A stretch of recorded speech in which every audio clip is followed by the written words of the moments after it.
I'm, I'm, I'm glad you're all there. I don't see anybody on. I think this phone's not working. Did I ever mention how much I abhor technology? Anyway, I think I'm here. I'm live. I hope I can find out that I'm live with you guys.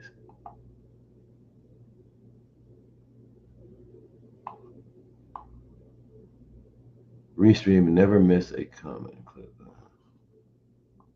Okay, I can see I'm on Instagram, right? Okay, good. Now, what's happening with this? Oh my God, let me just. I'm sorry. Um,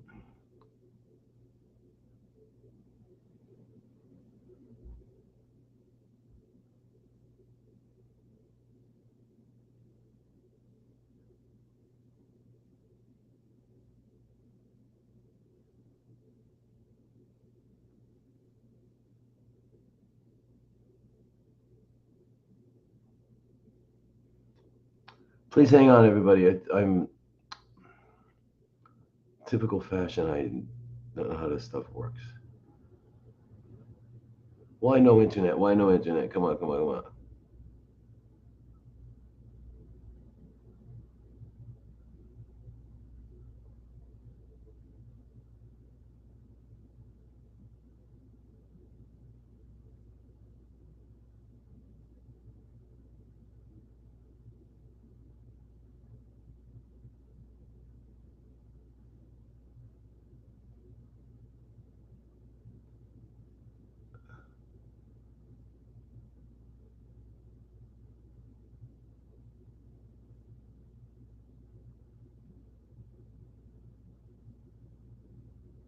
Good. Okay, so I'm on here. Okay. All right. Okay. All right. There we go. There we go. Yay. What about this? What about this restream? Okay, cool. Are you also on YouTube? Yes, I am. Fantastic. Okay, cool. Yay. Wow. My apologies for getting this started late. What time is it? It's like, I know I'm late. Ah, okay. Yes, Uzma. Yay. Okay, cool. So we're on there. We're on here. Okay, perfect. Listen, first things off. First things off. You guys, all of you, saved us. I want to thank you so much. The bill did not pass. It didn't even get out of committee. Can you imagine? There were, I guess, they were inundated. You know, I think probably for all of us, I don't know how many we must have had. Hopefully, I think we had like 10,000 at least. And then there are other doctors in this area that who probably had their people write letters. Anyway, they were so inundated with letters that you don't see me on Facebook. Why is that? I'm not on Facebook. Can anybody tell me? No. Why am I not on Facebook? Yes, Jen.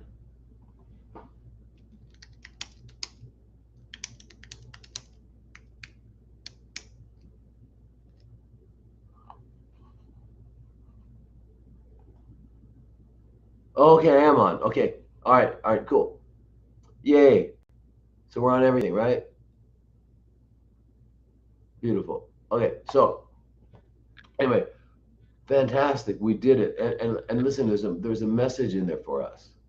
What's that message? That message is that when we get together, when we are of the same when we have the same purpose, remember, and remember this because of the near future is going to be require that we come together. Okay, so we are that elephant that doesn't want to go up the hill. And if we sit down, I don't care what they do to that elephant, it's not going uphill. Okay, and we are that elephant. So please remember that. What we all did, you guys did, is the bill didn't even get out of committee. It's a no.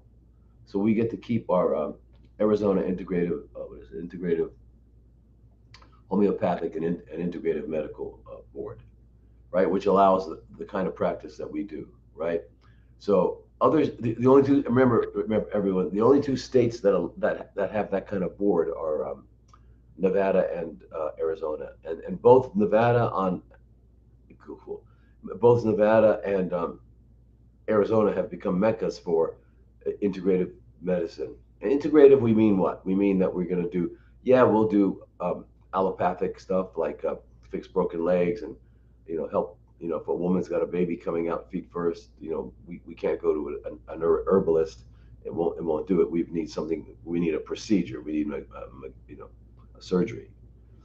Um, because remember about, what was it? I don't know, around the turn of the 20th century, like the 1900, I think the statistics are something like 1 out of 5 women died in childbirth.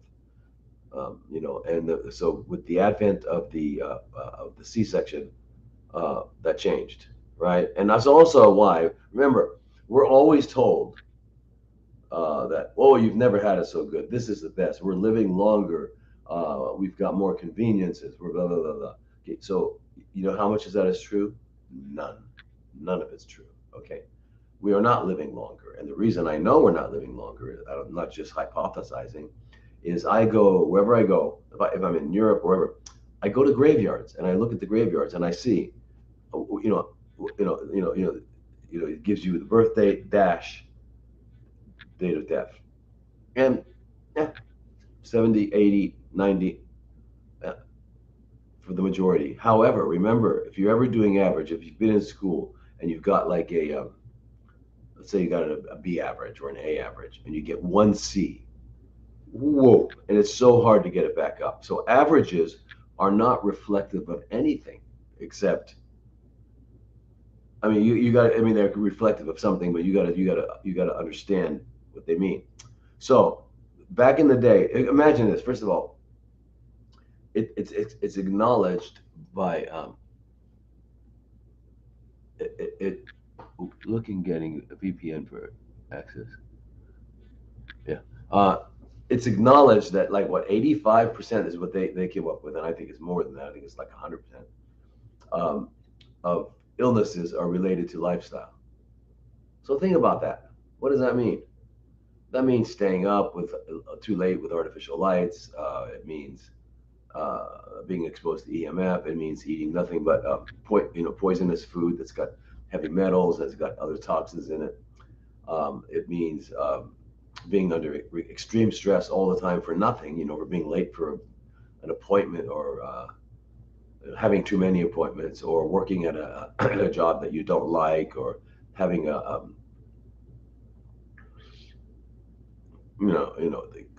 driving in traffic, all the stuff that happens, and we're smoking, whatever we're doing, all those things are, if they didn't exist, is what they're saying, 85% of our illnesses would not exist. Well, so that's how it was. So how could it be that we're living longer? It's not. It's just another lie. Okay. So one thing to keep in mind, and it's very important, and I know it's hard for a lot of you, and that is, I'm going to say it, nothing that they tell us is true. Nothing. Nothing. And this comes to my awareness every day, because every day I talk with people from all over the world about their situation. And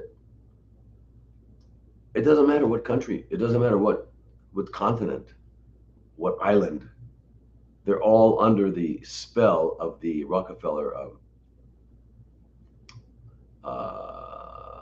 carefully planned out demise of humanity. So, and that starts with education. So we're educated. Do you know that for the past 5 generations, 6 generations of doctors raised, that they don't even know who Royal Raymond Rife is? They don't know who he is. You guys know Rife. Huh? Rife was a guy that was working with Tesla knowledge. Got his put together a microscope with quartz. Uh,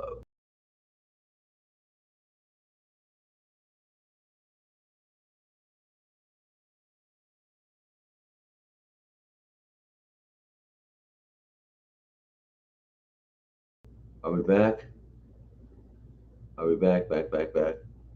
Tell me we're back. Facebook, um, YouTube. Tell me we're back. Are we back? Are we back? Yeah. Okay. Cool. So,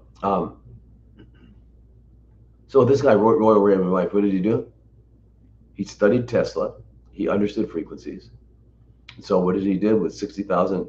He could see things in tumor cells that don't exist in non-tumor cells. He called them BX and BY.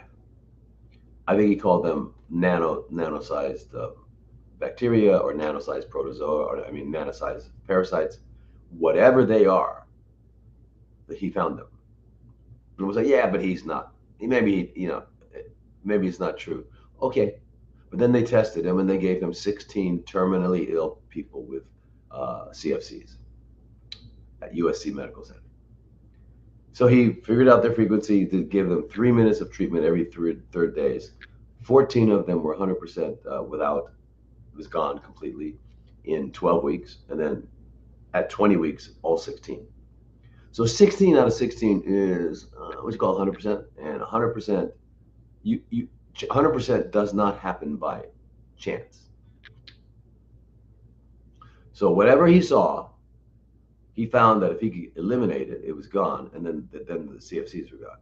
So we have to believe that perhaps there is, and let me just explain something to you. There's a school of thought that has never been really uh, settled, but no one knows that. No one knows it. The school of thought is that the okay, morphology uh, is morph is another scientific word for shape, form. Okay, so uh, the people that adhere to the system that we are now in say there's only one. A bacteria is a bacteria. A fungus is a fungus, and it's got one form. Well, first of all, and they said no, it's pleomorphic, multiple forms. And so, what? This is still low, but we're plugged in. Okay. So anyway, so pleomorphic, right? So that means that there are multiple forms. Now we know that when we look at a caterpillar turning into a cocoon, turning into a butterfly or a moth, right? We see that. So we know pleomorphism exists. Okay. Recently, we've discovered. Recently, I'd say in the last, I don't know, 20 years now, we've discovered that at the center, at the bottom, at the fundamental place where we have atherosclerotic plaques, right? Which are, when people say they have coronary artery disease, what they're saying is you have plaques in your artery. And those plaques build up and they decrease the blood flow to the artery. And if you decrease the blood flow too much to anything, it doesn't get blood, therefore it doesn't get oxygen and it dies. And that's called a heart attack or a myocardial infarction.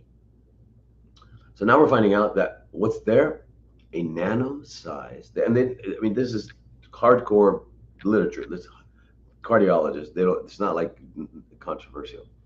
They call it CPMs or something. I can't remember, but it's calcium producing microorganism, nano-sized. They produce a calcium shell, and that initiates a whole process where the plaque forms. So that would go to say, well, hey, then heart problems is not really related to eating this and that and this and that, but it's more of an infectious disease. I don't like that word. Hi everybody. Yeah, thank you for joining and thank you for being patient. I know I'm late. I apologize. I'll do it a little. I'll stay here longer today. I'll make up for it. I'm sorry. Um, um, so we know it. I mean, there's literature. It's not a question anymore. Okay, even amongst those. So what does that mean? That means that maybe most conditions are related to these, whatever they are. So now Underling and these other guys, they're in Europe, mostly Germany, but you know, even Beauchamp was, who was French, and he was what do you call it? He was kind of like, he had the opposite theory and the opposite voice against Louis Pasteur. He came up with the germ theory, and he said, no, no, no, it's not the germ, it's the milieu. So now let's see how that fits together. The way it fits together is this, and it, so, and it's been like, it's never been resolved. However, they're acting as if it has been resolved. So what they say is that there is this one nano-sized particle, or a thing, and they call it what do they call it? Protist. They also call it a I forget what they call it. It doesn't matter. But this thing is in all of us everywhere, and it's there for a purpose. It's not an accident. It's not bad. It's not that we're infected. They're there to become what they need to become, considering what's going on in the body. How is that? What does that mean? That means that they like to eat, what we call pathological, diseased stuff. They eat dead tissue. They eat. I need help. I will keep saying and reaching out, Dr. Lodi. Something is wrong. All right, Amy, tell me what's wrong. Okay, so anyway, whatever these things are, they will come on. Don't keep telling me that. Come on, isn't this? Oh well. Okay. So these are and in fact, if you've ever heard of a guy named Virchow, he's a very well known, what they call, pathologist. Blurry there, huh? Anyway, um, he's a pathologist, and he wrote like the book, the original book on pathology. Which, remember, I don't consider pathology a real thing. Pathology implies that the body's doing something wrong, pathological. That's not possible. This body was made by God. It cannot do anything wrong. It doesn't make mistakes. It can only do what's necessary. If you just keep that in mind there. So therefore, it's a physiological adaptation to a situation where we're not meeting our biological requirements. So it adapts. So rather than use the word pathology, let's use the word adaptive physiology. Okay, because it's physiology. It's what it is. Pathology implies that the body's doing something wrong. It never does anything wrong. It can't. What water? Can water do something wrong? Can water roll down the hill and make a choice to go left or right at that rock? No. It follows all the laws of nature, and it goes the way it has to go. There's only one way. Okay. Nature, which extends from supernova exploding and producing galaxies, to black holes, to planets, suns, and then every organism,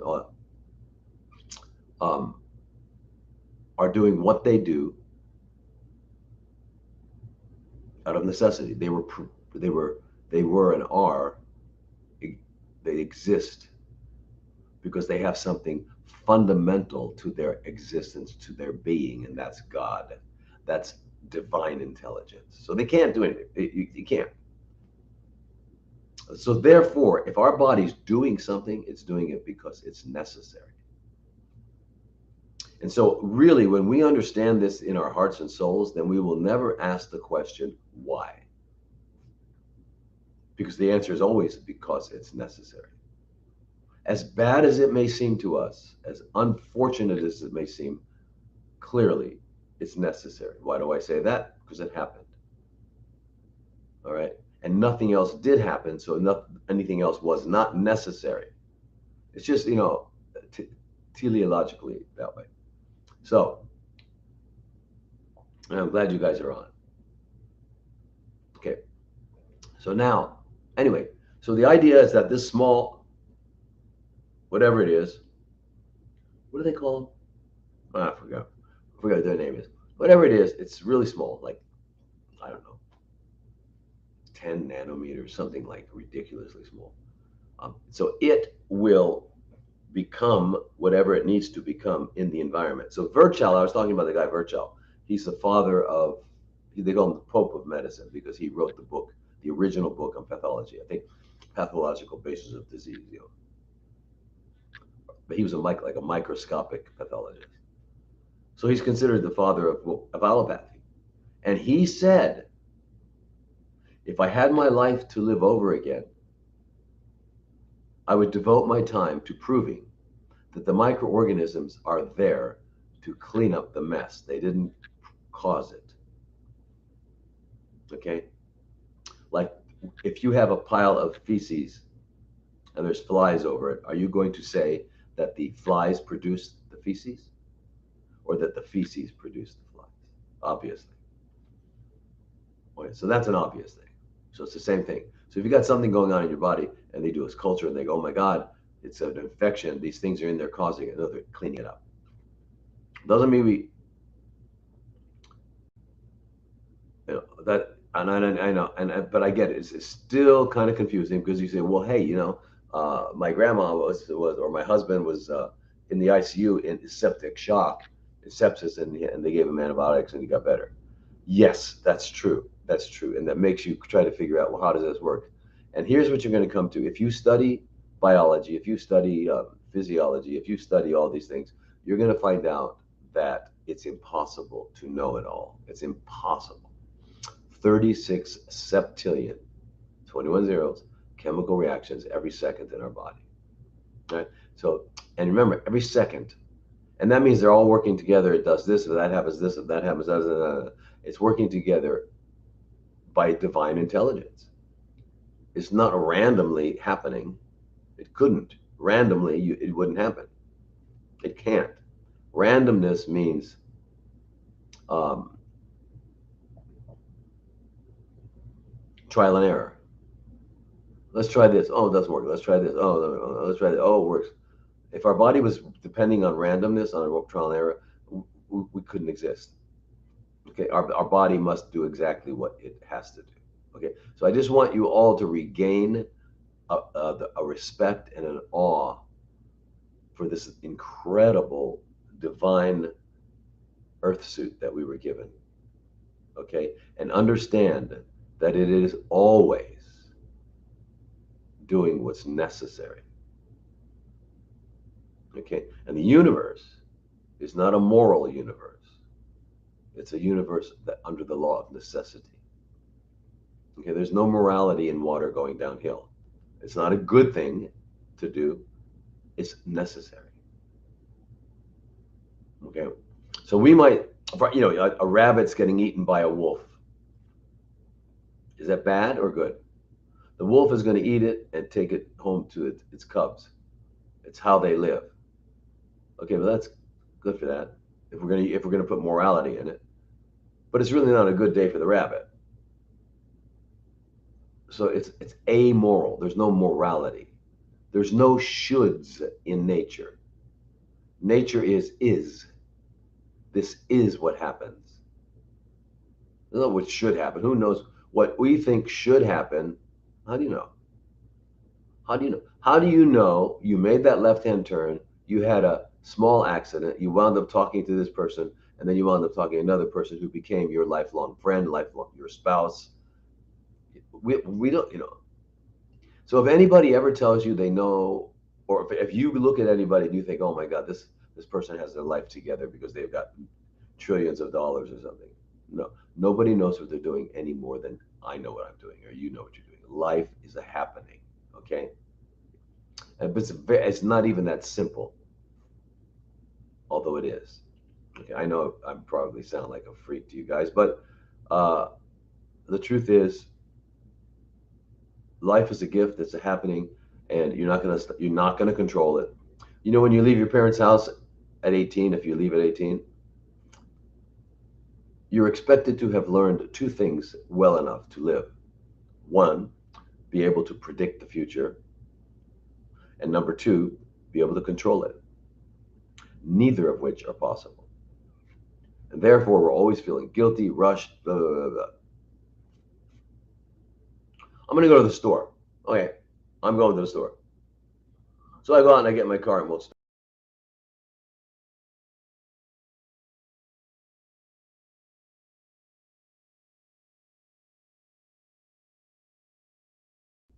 Are we back? This keeps going in and out. How can, I thought that was only Thailand, but it's not. Do you remember they told us, well, if we get 5G, wow, you're going to download things really quick. Nothing has changed. The only thing that's changed is we got 5G towers around. Doing what? Well, there's another name for 5G towers. They're called death towers. Yeah, but I certainly don't see we're downloading anything quicker. So what about? Here's a good question. What about genetic disorders? Okay, what are they? How do you know they're genetic? Well, in the study of genetics, we find that about 5% of humans have genetic disorders. In other words, their genes are not able to produce a healthy physiology. And those people are usually, you don't meet them. They're in institutions. They've got Turner syndrome. There's all kinds of syndromes, and you don't see them unless you work in the fields of medicine where you're dealing with those kind of people.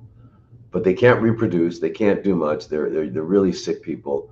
Um, for example, there's something called alpha-1 antitrypsin deficiency, which is an enzyme they're missing. They're born missing, and because of that, they wind up getting like hepatitis and emphysema at an early age, right? So those are different. Look at Down syndrome. High functioning Down syndrome is all we ever see in society. The other ones that are really the other genetic defects you don't see because they're in institutions. But there's no gene for CFCs, right? There's no gene for CFCs, right? Evolution would tell us that the fundamental law of evolution is natural selection, meaning what? Survival of the fittest. Meaning what? Meaning that if something is not working, that organism doesn't reproduce, and only the ones that don't have that reproduce. So genes that don't work go are eliminated in any species. It's called natural selection. So why, after all this time, would we have a cancer gene, a CFC gene? Why? It wouldn't work. So in the law of science, it shouldn't work. And then if you know about God, you know that God is not going to give us a CFC gene. What, right? Or a diabetes gene. Why? Why would God do that? For entertainment?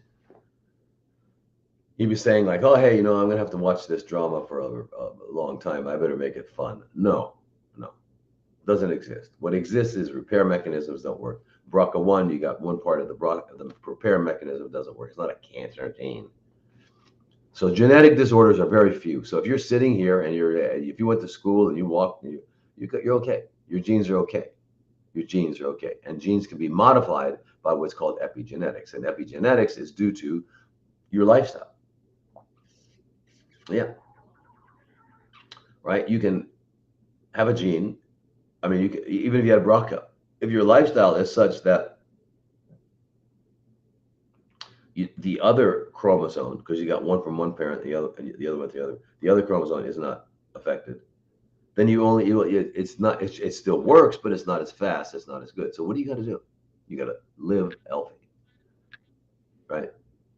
Now, what do you have to do if you don't have BRCA at all? Live healthy. So it never changes. And a reminder to everybody that health is obtained in one way only. There's not another way. There's not a second choice.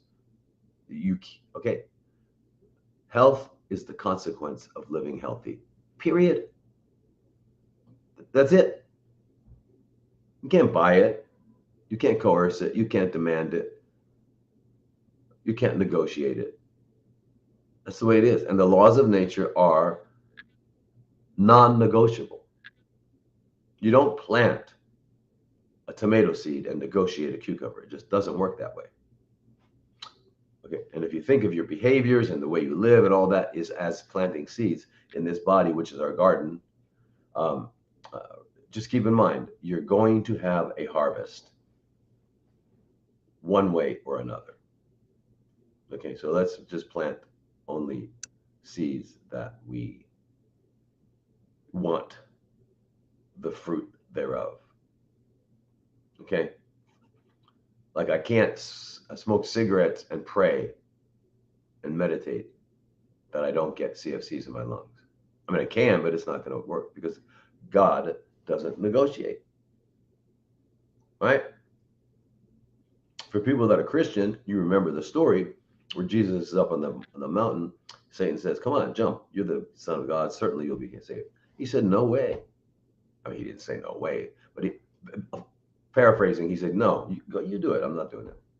So he wouldn't even, because he said, "Thou shalt not tempt the Lord thy God." Tempting the Lord thy God is saying that I'm going to do something against the law of nature and hope that I don't get the consequences. Well, you have to. That's just the way it works. That's just the way it works. Okay? So why do we get sick? We're in violation of the laws of nature, period. We're living in violation of the laws of nature, one way or another. So how do we resolve that problem? We start living within the laws of nature. What do I mean by that? We live in, we have to look at, we live in a life where we're satisfying all of our biological, our psychological, and our spiritual needs. And when we're doing that, the only thing that can possibly happen is called optimal functioning. And optimal functioning is health.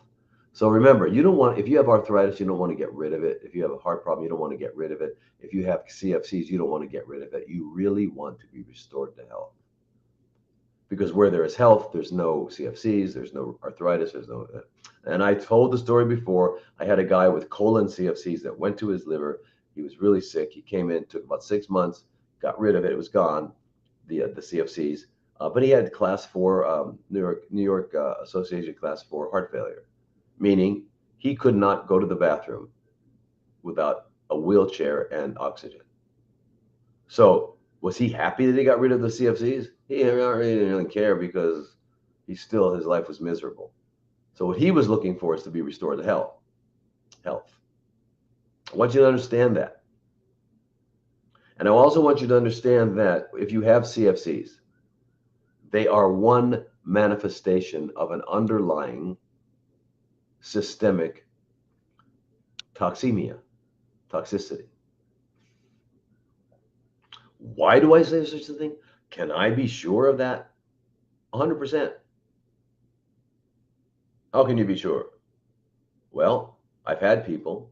I had a guy who was a husband who was taking care of his wife at our clinic, or his wife had ovarian CFCs, and he came up to me after 6 weeks and he said, Dr. Lodi, when I first got here, I had angina. I had to take nitroglycerin under my tongue several times a day so I wouldn't have chest pain. I had high blood pressure. I had to take medicine for that. And I had diabetes. I was giving myself, diabetes type 2, but I still had to give myself insulin shots.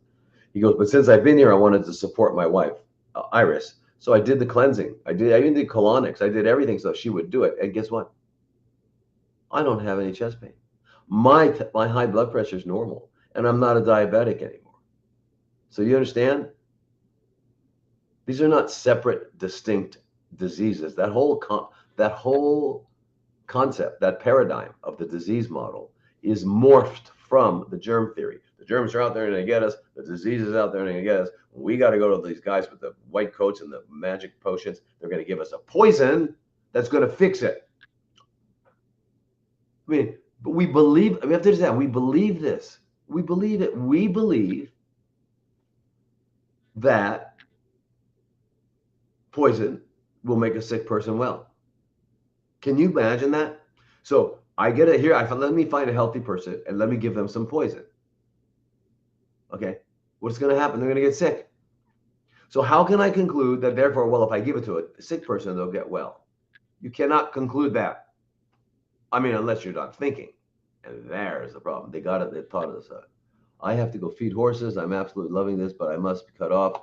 will this be recorded? Yes, it's going to be recorded on Facebook, Instagram, all of them, Rumble, and everything. The only thing it's not recorded on is TikTok.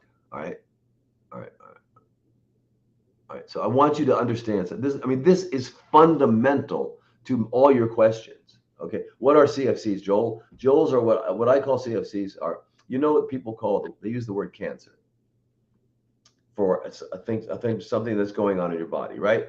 Well, cancer is not descriptive. It doesn't tell you anything because you certainly don't have something that was born in July, between Gemini and Leo. So that's an astrological sign. So I don't know, yeah. And it's also, what does cancer mean? It's a crab. What? So it's not a crab. So it's nothing. It's a word they gave it. They could have called it an apple. They could have called it an orange, but they called it cancer. The problem is that when you use that word, it makes it, because of all the billions and billions of dollars and all the press and all that's happened, and because of the way the medical profession has been orchestrated by the Rockefellers. Yeah, I said Rockefellers. And will I say it again? Yeah. And what again? Yeah. When will I stop saying it? When I'm dead. Um, they did, and they are operating, and they're one of the great grandsons, a guy named what's his name, William Henry uh, Gates the third, aka Bill Gates. Anyway, it's all happening. So anyway, so what is this thing that's going on in our body that we call cancer? Okay, what is it? The cell, in order to survive, because uh, uh, it's lost its ability to use oxygen because it's knocked out the mitochondria, so it starts to ferment. And fermentation is very inefficient compared to what's called oxidative phosphorylation. So it has to retrogradely affect the genetic expression. In other words, turn this gene on, turn this one off, silence this. And you have a new genetic expression. You don't have it mutated anything. You have a new genetic expression that now supports fermentation. And then you become a successfully chronically fermenting cell. So let's call it a chronically fermenting cell, a CFC, because when we hear it, it doesn't hurt us. When we hear the word cancer, it wipes out the fear. The word cancer has come to mean in our society and other languages, because I work with Thai people, they call it maling. If you hear that word, you know you're going to die. So you go into extreme fear, right? And when you're in extreme fear, what happens? You no longer can think rationally. Your immune system is suppressed. The blood that's normally going, the amount of blood flow going to your internal organs is diminished because it's all going to your fight or flight muscles all the time. And so basically, the fear will prevent you from healing. Because I'm here to say, I've been doing this for a long time, 38 years, 39 years. And I'm here to say that it is not a death sentence. It is not.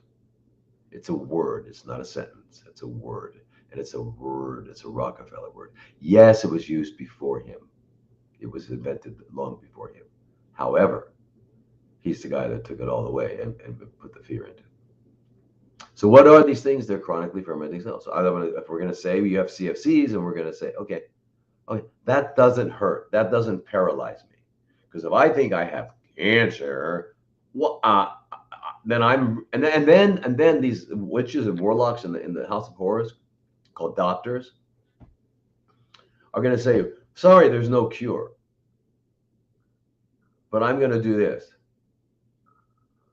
Well, wait a minute. There's no cure, so you're going to still poison me? And we say, okay. Why? Because we're scared to death. This is SOS, standard of scare, SOS, standard of scare. Remember that. Do not. So you have, what's going to free you from this fear? How do you take fear and turn it into faith? And the bridge is called knowledge. So learn about it. learn these things. So if you learn it's a chronically fermenting cell, why is it fermenting? Because it can't get enough oxygen, because its mitochondria were knocked out. Well, easy. Let's restore mitochondrial function. I mean, isn't that easy? Do they ever talk about that? No. Okay, even holistic doctors, what do? They give you things that.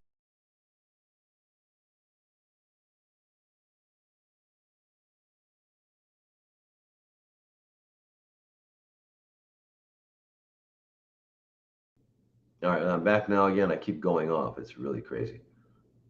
They're going to tell you they might tell you to eat right, or they might just say we're going to do EBO, we're going to do vitamin C. Okay, great. That's all I need, and then I'll be well. No, none of these modalities work. None. You need a combination of everything. You've got to be dealing with this problem uh, in its totality, meaning mind, body, and spirit. If you're scared and like obsessed with being afraid, there's no way you can heal. There's no way you can heal. Why? Because the immune system is the shadow of the mind. The immune system will uh, follow the mind. If you're afraid, if you're angry, if you're regretful, if you're sad, your immune system is going to be low functioning. It's just the way it is. All right. So, therefore, we've got to get away from fear, because all of these chronically fermenting cells are doing is trying to survive. And they're your cells. It's not an alien that got in you. Okay. All right. This is not a Sigourney Weaver movie. This is like what happens. There's no alien in you called cancer. Cells are adapting. You have high blood pressure. They say that the guys I learned from, the allopathic MDs, 90% of hypertension is what we call essential hypertension. They like to sound like they're smart. And you say, well, what is essential hypertension? That means we don't know how you got it. I mean, the other 10% are like your renal, you have a kidney problem, or, you know, a heart, but the rest is essential. I don't know how they come up with these words. So, but when they say the words essential, they're saying we don't know. And another word that doctors use for we don't know is called idiopathic. You have an idiopathic. What's the cause? It's idiopathic, and you think, oh wow, these guys are really smart. I have idiopathic disease. What does idiopathic mean? It means I don't know. The word idiot, pathic, pathetic. So idiopathic means the doctor's an idiot and the patient is pathetic. They make it sound good. They don't know. And you know what they do? They spend billions on diagnosing. What's the diagnosis? A name. What does the name they give you fail to provide? It fails to provide the two most important questions. How did I get this, and how do I get rid of it? Well, so they spend all this time, you go through this screening, then you go to another doctor, they want to repeat it, then they do mammograms, which should be illegal, and they do colonoscopies and whatever they do, and they finally come up with the diagnosis, and they have nothing to do. They don't know what to do. They can't help you. If I could share the screen, I want you to understand something. There is nothing that I say that it has not been. There are not papers published. What the heck is this? This is not being recharged. This one is. Let me just see something, you guys. What the heck? How can things not work? Oh, that's right. technology. So this is not charging and it's going to go off soon.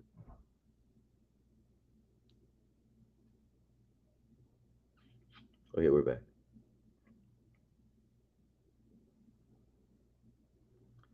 God,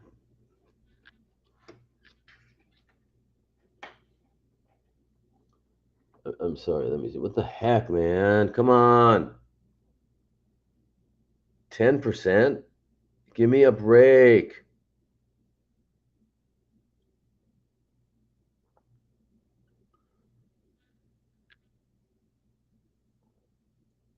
Wait, wait, wait. I got something the other day. Where is it? Where is it? Where is it? Where is it?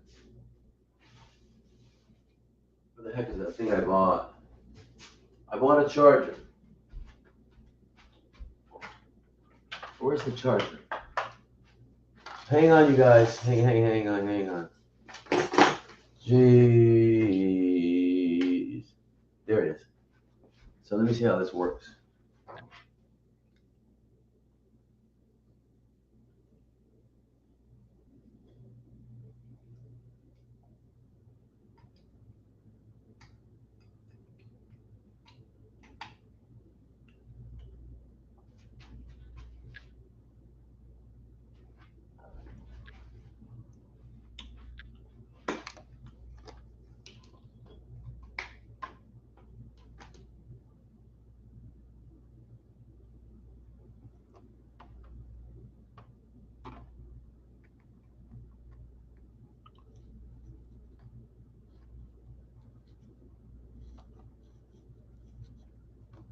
Oh no, that doesn't go there.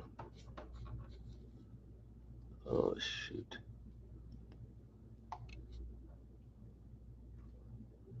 Oh shoot. My God.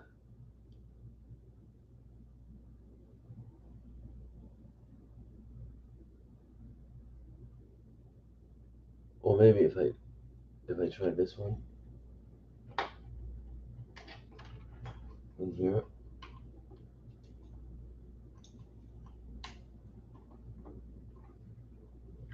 and then this one, and then like this one. Instead of putting it there, let me put it here.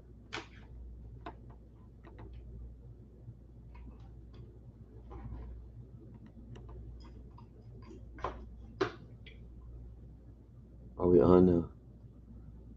Okay, let's see. That's 12. That's what. Okay. All right. So let's see what happens. Okay. Let's hope and pray that this is gonna work. Okay. Oh my gosh. All right. Just when things are getting exciting, we have to turn around and play with our machines, right? Our idols. Okay. The art. It's blasphemy.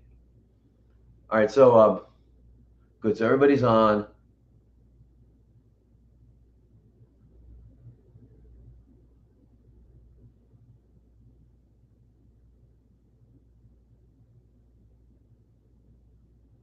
All right. So anyway, um, and really, I just am reading things about it. It's so expensive to get a consultation. Um, um,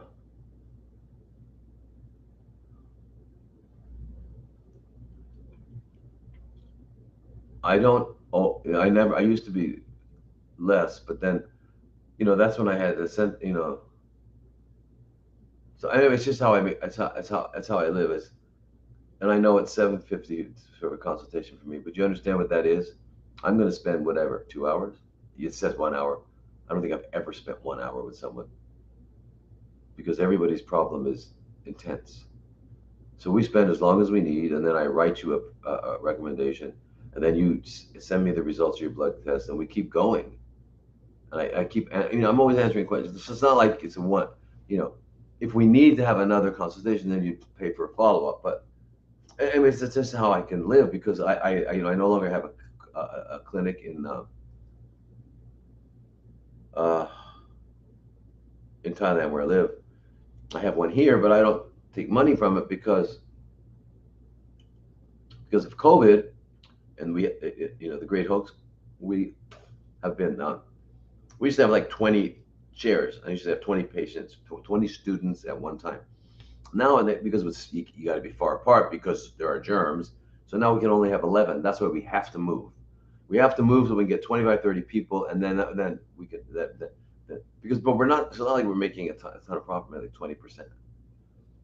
It's just that we have the best people, and I got to pay them, and I don't know what to say. That's why I moved to Thailand, so I can, and it's gonna be less expensive, and it's gonna be perfect. But if you're in the U.S., there's really no other place to go but an oasis of healing. Why do I say that? Am I like conceited? Am I arrogant? Am I vain? Not really. Not really. I would love it if there were other centers that did it all. But none, can I repeat that word? None do it right. And I don't know why. Because I'm certainly not keeping it a secret. I'm not keeping it a secret. You've got to change your life. You have to make sure that your body is no longer capable of producing CFCs. It no longer needs to because you're satisfying its needs and you've cleaned out the toxins. I mean, that's a you know I mean, it's child sense. I hate the word common sense. Let me call it child sense. A child would figure that out. Wait a minute, because you're toxic, all this stuff is happening. So let's get untoxic. Okay. And what's the problem with this stuff you call cancer? Well, the mitochondria have been destroyed. Why? Because of these toxins. Oh, okay. So let's just get rid of the toxins and somehow make new mitochondria. Well, yeah, well, that sounds perfect. Do we do that? No. Instead, we're going to give you the worst poison in the world. They call it maximum tolerated chemotherapy. Maximum tolerated means if they gave you any more, you'd die right there.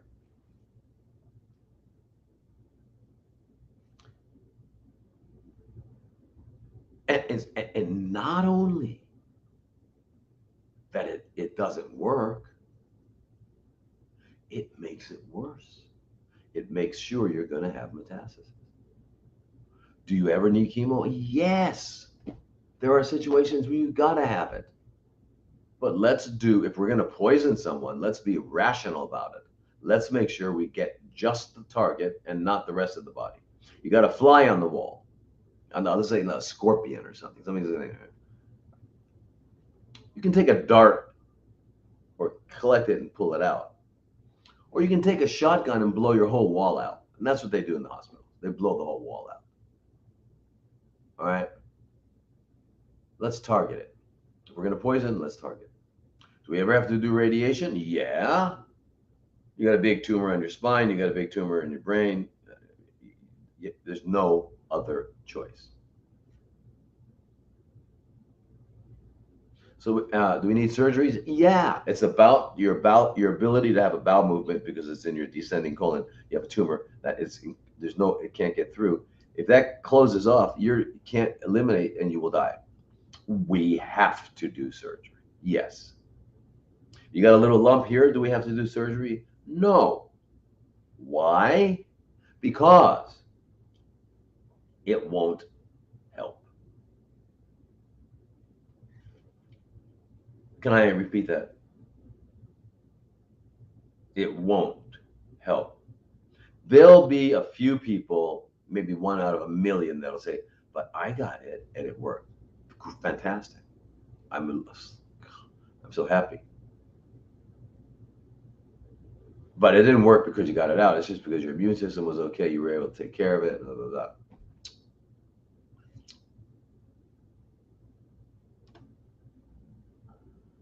So the other thing is when I work with somebody, my true goal is that they will never need another doctor the rest of their life. Because health is a man's, woman's own making. It is the consequence of living healthy. We grew up in a world where they're full of lies. There is no truth out there. I know I sound extreme. I sound extreme, not because I'm extreme, but because it out there is extreme.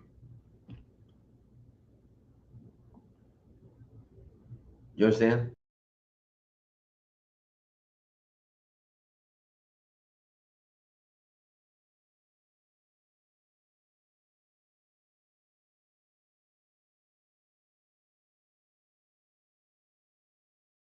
Unbelievable. It just said connection was lost. I don't know if you guys heard this, but anyway. So they're saying I'm extreme. Yeah, this guy's crazy. No, no, I'm just reporting what's there. So a guy drives through a light and the car hits him and his head flies out the window. And I tell you that, and you go, that's too extreme. Yeah, it's extreme. I mean, it happened. And I want you to be rest assured when you see the new website I have in Thailand and what we're going to do to the one in the U.S. I'm going to give you. I'm writing out things, and underneath it is all of the research that we got it from, peer-reviewed oncology journals, science journals. This isn't. We make nothing up. If you knew that a drug was going to shrink your primary tumor, but it's going to make sure that you get them all over your body in 9 months, 12 months, 18 months, are you going to do it? Probably not. You're going to say, is there another way? But they don't tell you. Why don't they tell you? Okay. Are you familiar with the word fraud? There's two kinds of fraud. There's the fraud of commission and the fraud of omission. Commission, I out and out say a lie. Omission, I just don't tell the truth. I don't mention it. I didn't say, I saw you buy my house and I tell you how great it is. I don't tell you it's infected with scorpions. You buy it, you get stung, you see them, your children are there, you don't want this place. Who's going to win that contract? You. I'm going to have to give back your money. I defrauded you based on omission. I didn't tell you the truth. Well, that's what happens. If you know that stage 4 CFC is going into the hospital,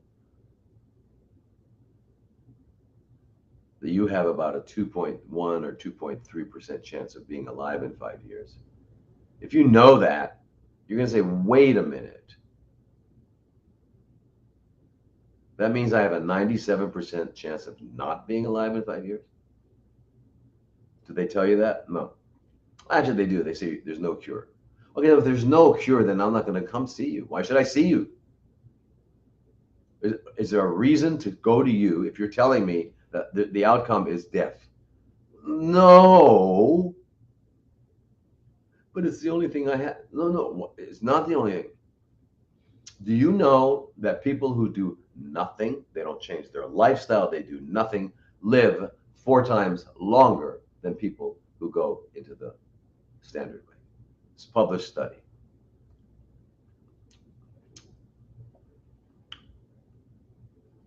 So one of the best things you can do, I know I'm going to get flack from people, but my doctor was saying, okay. But the best thing you can do is stay away from doctors. It's the best health move. Just simple. Stay away from doctors because they don't know anything about health. They don't talk about health. They call themselves healthcare providers, but I don't know how they got that word. They don't even ask them to. And then time you talk to your doctor, ask him or her to define. Can you please define health for me? Because that's what you're trying to do, right? You're trying to get me healthy. Can you tell me what health is? They don't know. So they're working on something else. Anyway, if you know that, you're not going to go to them. You want to go to someone who's going to help you get healthy. So here's what the most important things you can do. Not go to doctors, because what they do is it's called psychological terrorism. They will terrorize you. They will make sure that your fear is so intense that you cannot heal. And I don't care what you know. Like me, if I had something like that, I wouldn't go. I don't want to hear what they're going to say because it'll go right through my intellect into my heart like a screwworm and I'll never get it out. I don't go. But I go there for my blood test. No, no, get your blood test. Have another doctor give you order your blood test. Imaging, get another doctor to order your PET scans if you want to do that. Anyway, the most important thing is you stay away from the house of horrors, aka hospitals. House of horrors. Two doors in the hospital, entrance and morgue. I'm not going to go into a building where I got a morgue. Okay.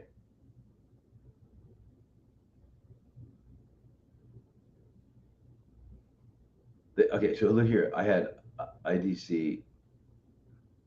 Remember, acronyms, please don't use acronyms. They mean different things in different circumstances. IDC. Oh, intraductal carcinoma. Okay. All right. Whatever. So no lymph node involved. And they scared me and acting like I was crazy because I refused chemo as a preventative. Small 1 centimeter. They scared me so bad, but my faith in God was stronger. Fantastic, Melissa. Here's the thing. They do that all the time. What do? They cut out a lump, or like that you do a Whipple procedure. They cut out the pancreas.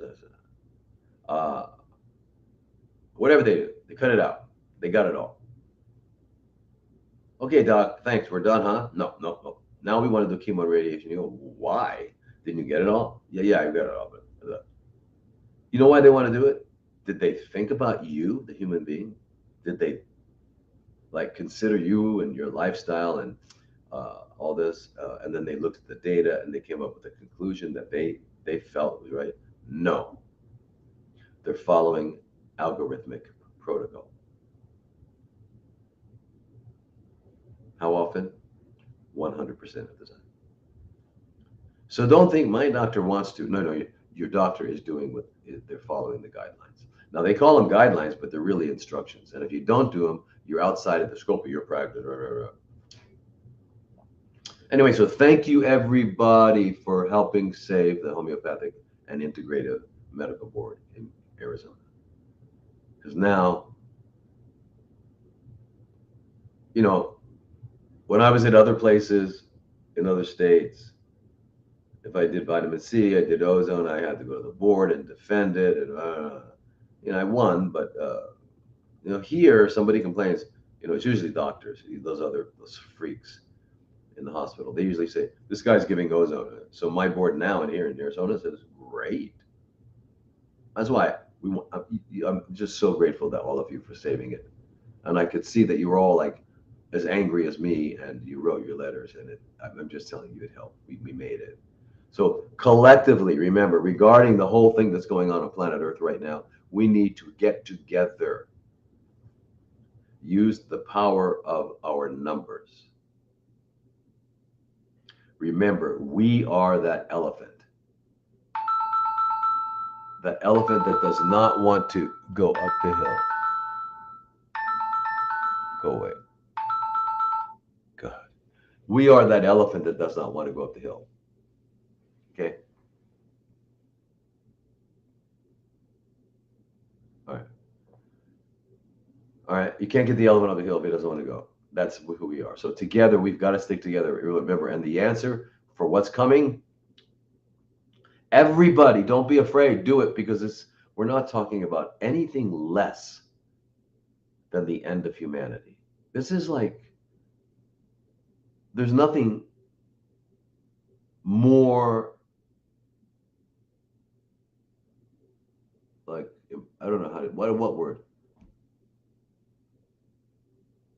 Whatever we think is important, if this is more important.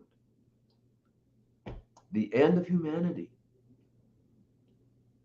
So you got to all learn, take the courage to say no.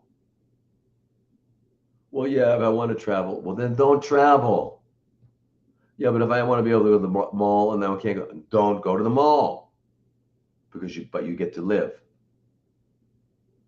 If you understood the consequence, they told me you can't do that. Okay, can't do this. Okay, you got to just stay. Okay, for now, right? But if we all refuse, we all start going out and stuff like that. But we don't. We don't get together. We don't get together. We don't come together. We don't do that because we're all afraid and we feel isolated. But just do it. Just it's this is not another news story. It's not an interesting, in a bad way. It's not an interesting phenomenon that's occurring. This is the end of humanity, period. That is what will happen if we don't say no. Do you know how much I wish that was not true? I don't want to be right. I want to be wrong. But that's their plan, openly stated. So please, no, no, don't comply. It's not going to make you whatever you think might improve with a chip in your brain. No. You know what? You remember God, the underlying in fabric of existence, the intelligence that makes this universe, that is this universe, gave us what we need. Do you know that, for example, during when you still had Soviet Union, you had the CIA and the KGB. Do you know that both of them put the CIA had the headquarters in San Francisco, trained people to do remote viewing, meaning that they could lie down and they could go visit someplace. And the reason they did remote viewing is that the guy at the CIA, the San Francisco, and the CIA could go and find, and he would come back and tell them, yeah, there's a Soviet sub, at this latitude, longitude, off the coast of Maine. And they were right. Because we can do that. Do we do that? No. What do? We learn how to operate cell phones, Zoom calls. We work on the outside on machines. What are we doing? We're giving our power. We're giving our creativity. We're giving our heart, our passion, our intellect, everything that is uh, powerful to some external thing that we make. Because it's called idolatry. Thou shalt have no other God but me. We do. It's called the mirror, first of all. And then once you're in love with the mirror, which is called, so see, ego is not bad. Ego is just the ability to administrate your actions. And the ego that's all. It's just the administrator. Everyone's got an ego. You need an ego to function. Vanity is falling in love with your image and your personality, falling in love with it. And when you fall in love with it, and when do you first get introduced to that level of vanity? Right around the time that hormones start changing and you become 11, 12, 13, all of a sudden you're spending a lot more time in front of the mirror. So now, what are the offshoots of vanity? Greed, lust.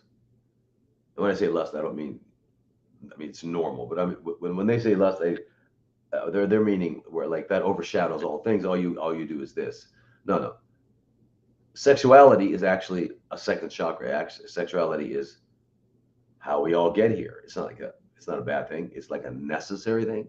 It's not bad, but all of our cultures have somehow decided that it's bad. I don't understand that. So, but lust is like that's all you do.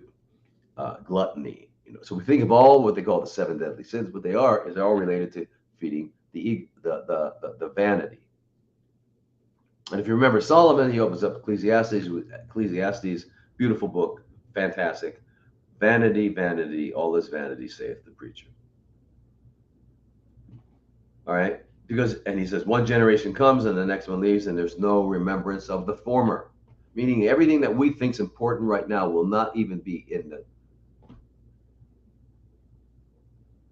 anyone's mind. How many people know their great grandparents or the great parents' parent very well. Not, but they had full lives. They had friends. They had, nothing. It's all gone. It's gone. It doesn't exist. Okay. So anyway, vanity is the first commandment. Thou shalt know the God but me. We do. It's called vanity, and from that comes everything else. And all what else does it do? Remember that guy Cain? Yeah. And God didn't really like Cain, but he liked.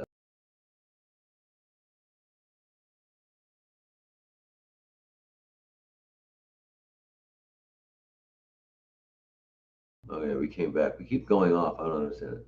Okay, so what did Cain do? He built a plow to plow the earth. So what was he saying to God? You didn't do it right. I need a plow. I've got to change the earth. I've got to change your creation. He built the first machine. And so God saw that plow at the same time he saw what we're looking at right now, artificial intelligence, which is going to take over everything. It already has. And how much time do you spend in front of the computer or on your phone? Do you go to church more often? Do you go to a synagogue or temple more often? No.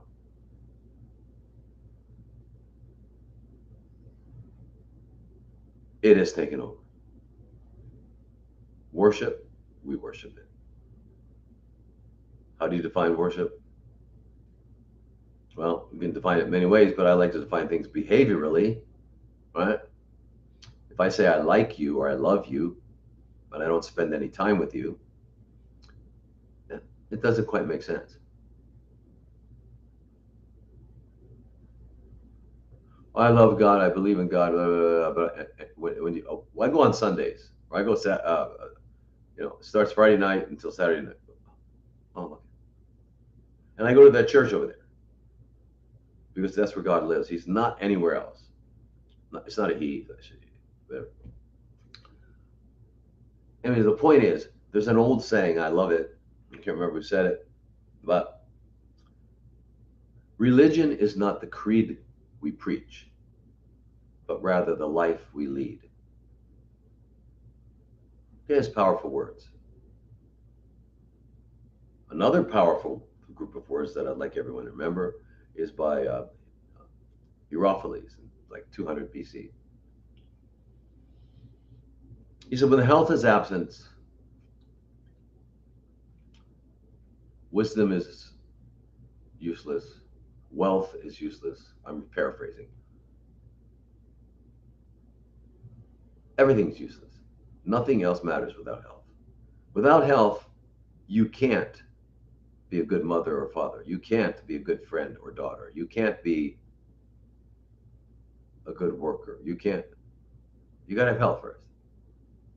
It trumps all things. So it sounds selfish, but it's not selfish. It's realistic. You're flying in an airplane. Now, if the temperature, if the cabin pressure drops, there'll be a mask coming down. They always say, put the mask on yourself first. Why? Why? Why? Why? Why? Because if you can't breathe, you're not going to be able to help anybody else.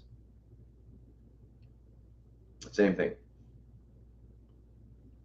So how do you support somebody if you're a family member of someone who has CFCs or whatever, heart failure? The way you support them is not by telling them that you love them and going and buying them things. I mean, that's great. That's wonderful. It's beautiful. They love it. But start living the way that you want to see them live so that they emulate you. Those of you who are parents will know for sure, like I know, that your kids do not do what you say, but rather they become who you are. That's what they see.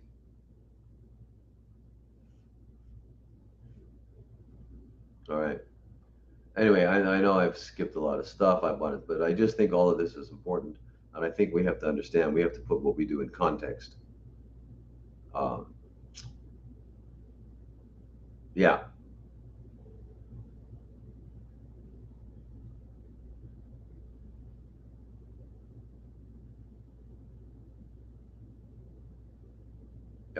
Okay, so I say some talk here on what is health and stuff like that. Here's the thing. Remember, the first thing you got to do, the first thing you do is clean house. Clean out everything. You have to clean out everything. How do you clean it out? You do a juice cleanse. You drink 3 or 4 liters of fresh vegetable juice daily. You don't eat. You'll be full. You'll be well nourished, more nourishment than the average person in one day than they get in 6 months. So that's not the problem. You'll be drinking enough so much water that you'll be peeing out of both hands, and you're going to just clean the water in the aquarium. So while you're doing that, you're going to a biological dentist, and the biological dentist is going to do a 3D cone beam CT of your jaws. And if they're a real biological dentist, they will be able to identify if you have any cavitations, if you have any root canals, if you have any deep-seated, any kind of infection. Or they look at your gums, they look at the way you swallow, they look at your airways, they look at your cranial bones. A biological dentist is way beyond our concept of a dentist. When we think of a dentist, we think of really basically a mechanic. He does these, he fixes your tooth, and then you walk out. A biological dentist works with your health, starting with the mouth. Well, that's not important. Oh, no. The mouth is how we eat, and it's how we talk, which is how we express it. It's like a really important function. It's also when your nose is plugged up is how you breathe. Um, you understand that this whole apparatus, everything that exists in us, was produced by God. Well, I mean, let me get back to what I was saying before. If we had worked on our beings, who we are, as much as we have worked to produce these absurd things, technology, stupid word, stupid concept. If we could get to, you could visit your mother in New York if you're living in California without a plane. We could talk to each other without using words. We wouldn't even need phones. And we could do many other things. We have no idea of the powers that we were given with this Earth suit. We have never explored it. We're looking out there. And the answer is never out there, it's inside. You go to a doctor because you got a big, large laceration on your arm, right? Muscles are showing, veins are showing. You go to the doctor, the surgeon, what is he going to do? He's going to sew it up so that the edges are now approximated. Are we done? No. It has to heal. How does the healing happen? Your body has to heal. How can it do it? It's got to be well nourished, well slept, the immune system has to be working.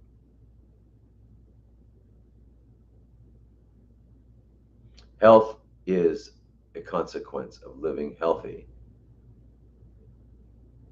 And the root word of health is heal. To be able to heal. Why do we need to be able to heal? I didn't get a cut today because every second you're making 24 million new cells and causing 24 million to recycle.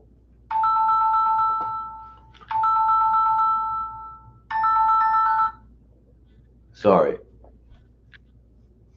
Sorry, are we back? Yeah, okay, sorry. Um,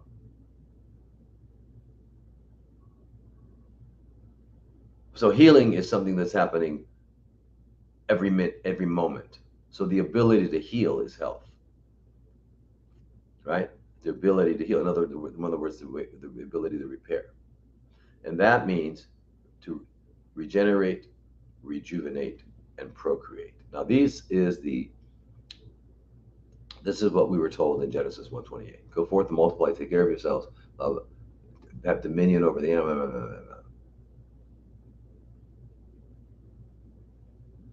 In 129, it was pretty clear. He wanted to be clarified. So he says, yeah, okay, so having dominion over the animals does not mean killing them and eating their corpses. What it means, because for you, food shall be what?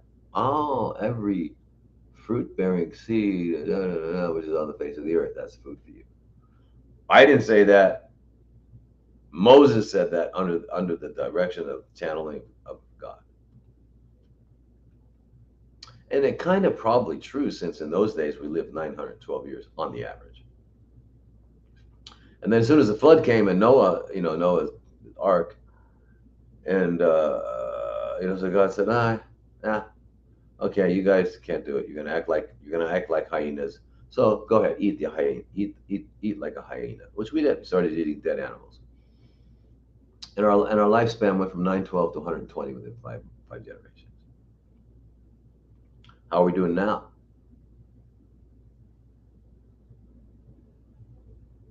We don't. Nobody makes 120. It's extremely rare. We think it's crazy. Anyway, that was the original thing. So in other words, eat that which God has produced. It's called earth food. For what? For earthlings. We are earthlings. You think you're Chinese, you think you're German, you think you're Canadian. No, because when you die, your body does not turn back into Germany. Your body doesn't turn into Canada. Your body turns into earth. We are earthlings. And one of the things that you want to do with your life is, how can I pass my life? How can I live my life without causing harm to anything or anyone? Wouldn't that be beautiful? Why? Because it doesn't feel good to me if I harm something. If I harm something by mistake, I feel horrible. I don't want to harm. All right.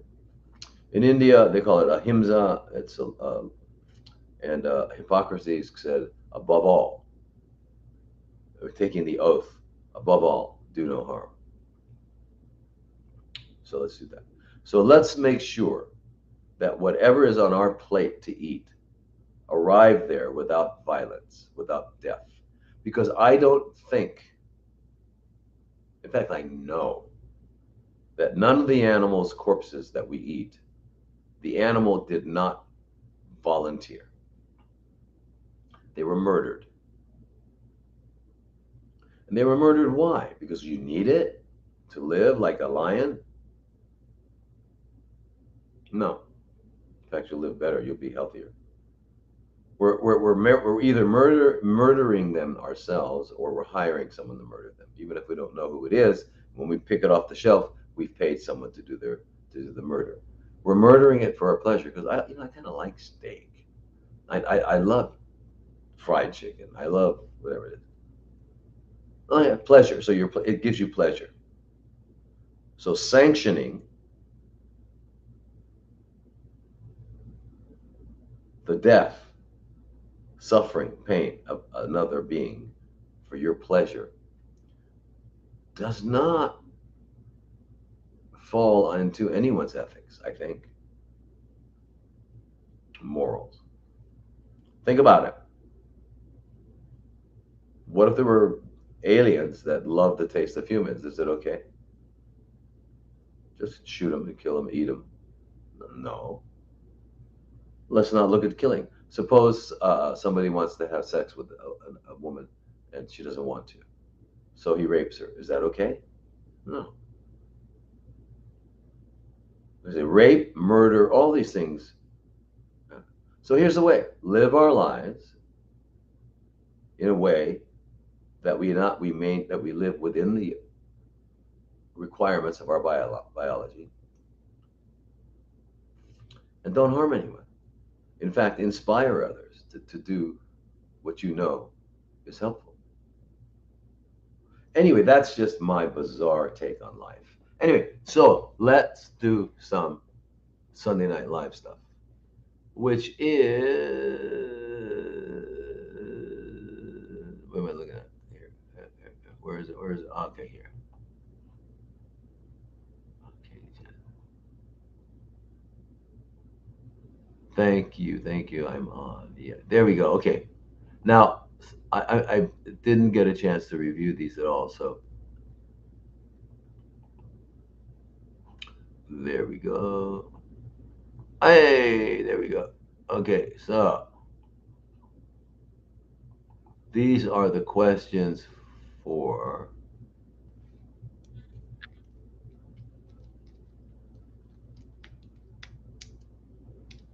um,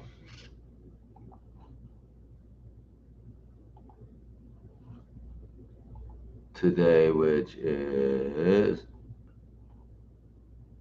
okay. So February 18th is that what date it is anyway? Okay, so anyway, I hope my let me think, make sure my VPN is on. She's always doing that good.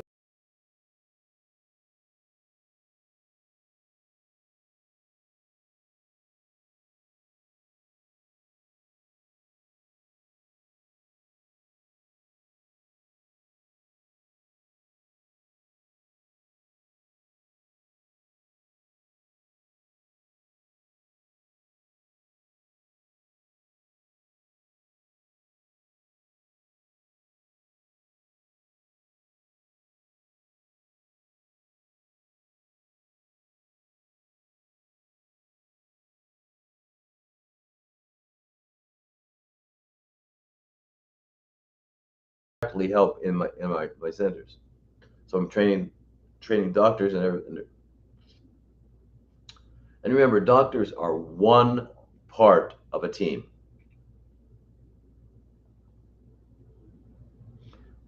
And if you don't believe that, tell your doctor. I don't want the nurses to put my IVs in. I don't want anybody else. I want you to do it all. They won't. You say I should eat right, doctor. What does that mean? See if he tells you. Okay. Now, can you tell me why? Because if I don't believe it, if I don't know why, I'm probably not going to do it. Okay. So now I know why. Okay. So he should be doing that. And then he's got to be teaching you how to prepare it and make it delicious. Why? Because you don't want to continue to make these kinds of chronically fermenting cells. So if you find a place that does it, so you what I'm saying is the doctor's not going to do it all. The doctor is one member of the team. But without the rest of the team, there's nothing.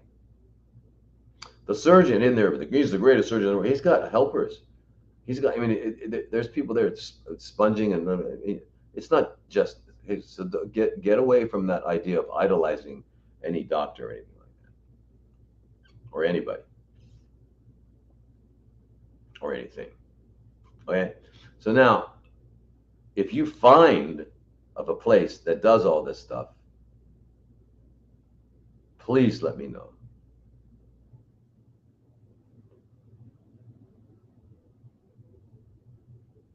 Old Testament and New Testament are different, and I think God knows that our meat today is tainted. It doesn't matter, meat. Let me just answer your question, Roman. This is a question given. God knows that the meat is tainted. Beyond that, what if it wasn't tainted? Is it okay? Do you remember the first commandment? I'm not the first, but what was it? The fourth? I don't remember. Thou shalt not kill. Well, I've taught. I used to have a bunch in practice in New York. I had many people who were Hasidic Jews, the extremely religious Orthodox Jews who read the holy books all the time. And so I asked them, in the original writing, what did it say? Thou shalt not kill Americans. Thou shalt not kill allies. It didn't specify. Thou shalt not kill is all it said. So you're going to need an animal. So unless that animal died of roadkill or was old and sick and just died, then you're murdering, you're killing. If you want to get into the religions of it. And by the way, I've got to do a seminar on eating. Our bodies, anatomically and physiologically, are not designed for it. And I don't care. I hear people say, "Oh, one guy said, I really thought you were cool until I found out you advocate eating plants. I'm a carnivore. I haven't eaten any plants in 5 years." So first of all, he's not a carnivore because he doesn't eat animals alive. Carnivores eat animals alive. So he's a corpse eater. So he's under the impression he's going to get all his biological requirements from eating animal muscle, a corpse, the muscle of a corpse. It's a simple thing to study. Plus, now the body's not designed for it. It's not designed for it. Once again, it's not designed for it. Do a little thing. Go online. Look at the anatomy of the digestive tract of cats and dogs and that kind. And then look at the anatomy of gorillas, chimps, cows, etc. Completely different. Why do we have anatomy? Anatomy is function, form and function. Anyway, I'm not going to go into that now, but I will at one other time. So anyway, just to let you know, you can follow us on all the platforms at DR for doctor, DR Thomas Lodi. That means Instagram, Facebook, YouTube, Rumble, whatever, except for Twitter or X. It's DR Thomas Lodi, MD. Okay, so, and it's saved. Every episode is saved on that platform except for TikTok. Okay, just so you know that. And by the way, I have these podcasts that come out too, and I'm gonna tomorrow. I'm gonna have a great podcast with Dr. Emma. We're gonna talk about dental infections and their effect on our health, like root canals, gingivitis, and cavitations, etc. And then we'll have another podcast later about other aspects of it. But we're going to record it tomorrow. It'll probably be out in a few days. And I'm also recording one with Darren, our kinesiologist, to talk about the effect of movement on your brain. Now, many people that I talk to are always saying, my memory's not as good as it was. A lot of problems remembering and my thinking and blah, blah, blah. All right. Did you know that by doing a few simple movements daily, you can improve that? Did you know that by doing a few simple movements daily, you can increase your immune function? And more. But I'm just saying, it's like, what? Yes. Better than any drug. So we're going to have our second webinar with him too. So anyway, let's talk about this. So here's someone this is Shoku, and she's a mother with CFCs, has low iron of 33 and hemoglobin of 9 due to bleeding from vagina and in urine. She has poor appetite and unable to eat much, pale, weak, bedbound. How can we naturally raise her hemoglobin and restore appetite? Doctors prescribe dexamethasone injections or megestrol syrup if that doesn't work, and D-poitin injections plus iron tablets. Can you help? Sure. Okay. Anyway, there's a lot I don't know about your situation. If she has CFCs, has she been getting chemotherapy? And if she has getting chemo or radiation, it is suppressing the bone marrow that it can't produce.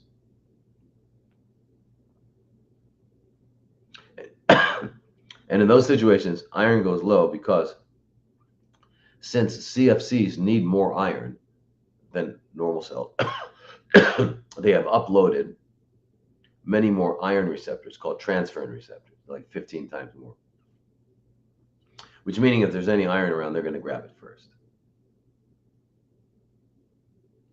So the body, to protect us, quickly sticks the iron in ferritin. Ferritin is the storage. And when it does that, the iron level goes down. But then if you're getting chemo, you're also suppressing the bone marrow. So now you have low iron and not very good. So if they're going to give him, he said D-poitin injections. I think she means erythropoietin. Now, erythropoietin is a hormone that's made by our kidneys all the time that stimulates the bone marrow to make more red blood cells. And the kidneys are picking up that information from the volume of urine going through it. They just so by getting a shot of it, you're just getting an extra shot of it to stimulate your bone marrow to make its own. Now, you don't need to take iron tablets. What you need to do is you need to be able to utilize the iron that in food because that's bioavailable. In the tablets usually make people constipated.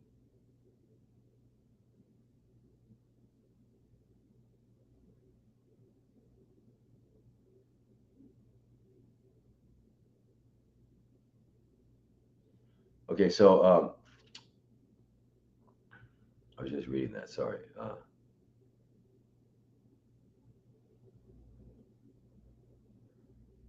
Anyway, so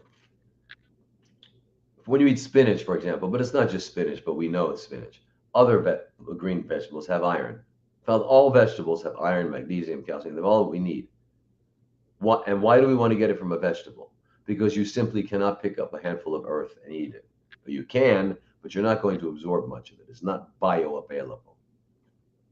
The way minerals are made become bioavailable is when they're picked up by the plant, and the plant uh, connects them to chelates them with an amino acid or an organic acid.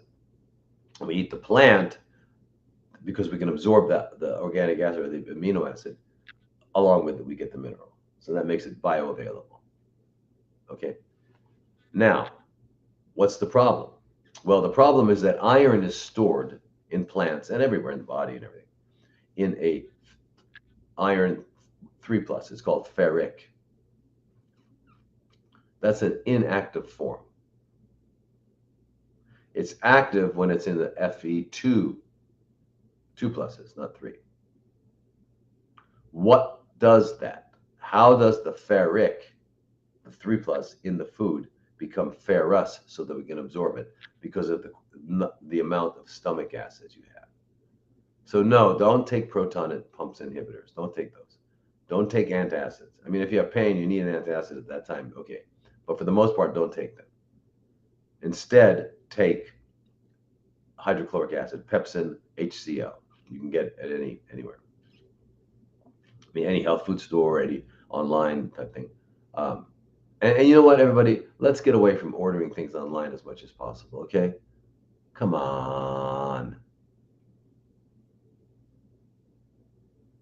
Get up, walk to your car, drive to the place, and pick it up, okay? As soon as we turn over everything to AI, including ordering stuff, and for God's sake, anything you order through Amazon, you just fed the devil. So if you see something you need and it's on Amazon, find out the name of the company and go directly to the company and have them. Now, because of the deals, the money deals that Amazon's made, that's usually cheaper through them. But it's not cheaper because it's stealing your freedom. It's going to enslave you. So go to the company. Anyway, Pepsin, HCl. You take 2 or 3 of them before 15 minutes before you eat, so that when you eat, your stomach is highly acidic, which is how it's supposed to be, 1.5. Why isn't it normally? Because we do stupid things like drink alkaline water. Why would you drink alkaline water? To neutralize your stomach acids? That's not smart. You don't think for a second that that alkaline water is going to bypass your stomach and get absorbed and make your body alkaline. No, it's going to make your stomach acid less acidic. That's all, which is detrimental to your health. So the alkaline water is a hoax. Another one. Another one. Drink fresh spring water if you can get it. And if you can't, then distill your water, and you'll get your minerals. The only difference between distilled water and mineral rich is that it doesn't have minerals. It's just H2O. So you drink it because you need water, 70% of your body's water. And then you eat lots of vegetables, green juices, you eat salads, and you'll get all your minerals. So, but I'm not saying, but you don't have to drink the distilled, if you can get a good source. And then get some filters, special filters. Anyway, you can do it. All right. So, um, so anyway, the ferric gets into the acidity of your stomach, and it turns into, because of the high acidity, it turns into ferrous, Fe2 plus, and that we can absorb in our duodenum, because our duodenum has little receptors called divalent, di to valent means valency is either positive or minus, right? Fe3 plus, that's the valence, right? Chloride has Cl negative, that's its valence. It's got a negative valence. Okay. Divalent metal transporter. So that's what it's called. So now it goes through your stomach, it gets in, it's gotten most of the ferrex into ferrous, and it can be absorbed. And now, if you're also taking lots of ascorbate, vitamin C, and you've got vitamin C in your system, vitamin C, if there's any ferrix left, it'll convert them into ferrous too. So between having good stomach acid and ferrous, you will be able to absorb, and vitamin C, you'll be able to absorb iron. Do you know what else vitamin C does? It upregulates, that means it increases the number of divalent metal transporters that we have. It means you get more of them so that you can absorb more. So it's part of iron metabolism, and that's what you do. Now, I don't know your mother's condition. I would have to talk to you and know a lot more, because if she's bleeding from her vagina, then that means the blood loss is, you can lose blood. You can become anemic by multiple ways, right? You can either lose blood, which will cause anemia.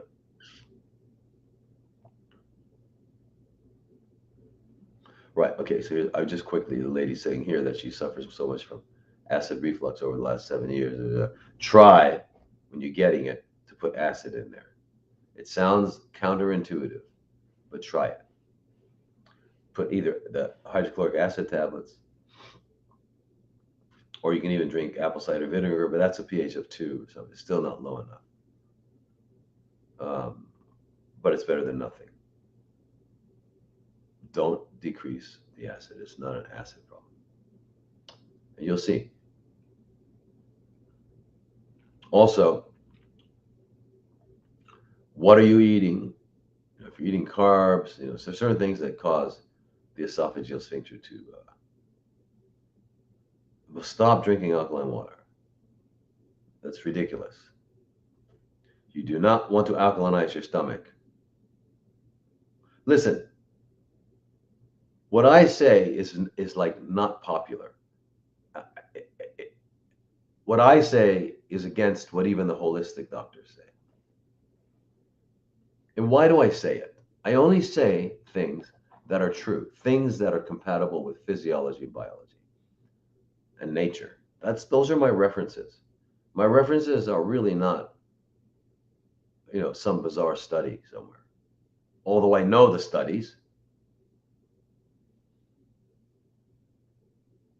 But if the study violates what you see, if it violates what you know, what's in front of your face, don't doubt what's in front of your face. Doubt what the study. Okay. All right. So anyway, you do all that, and you will start to increase your iron. Problem? Yes, red blood. Your bone marrow needs it to make red blood cells, but as I said, these CFCs have they have more receptors. So the erythropoietin that he was talking about is a good idea. The way we do it is you're eating that way, you're eating healthy. But the way we do it, if someone is acutely has a really low iron,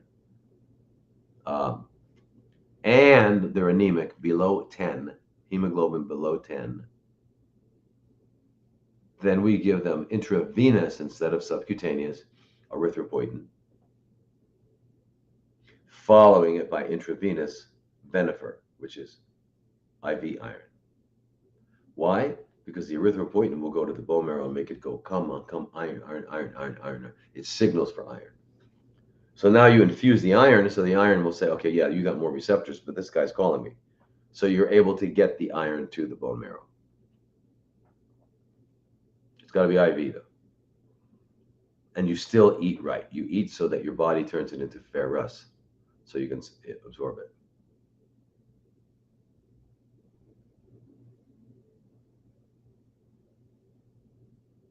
So Shoku, I hope you understand.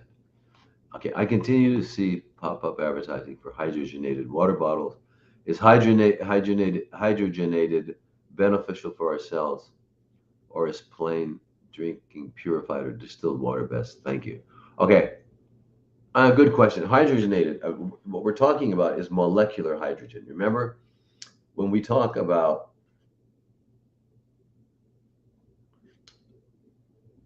when we talk about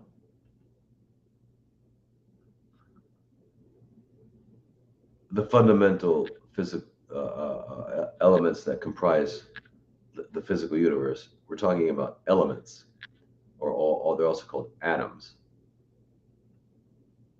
And so we have a periodic table, right? We've got from the smallest to the largest.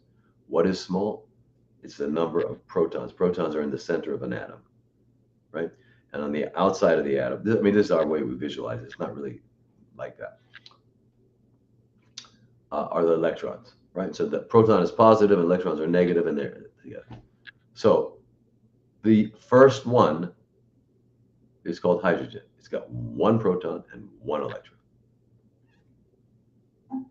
It's not very stable, so it really needs to get together with a second hydrogen so that they can share an electron. And now you've got two protons and two electrons, but they're able to, because you need two electrons to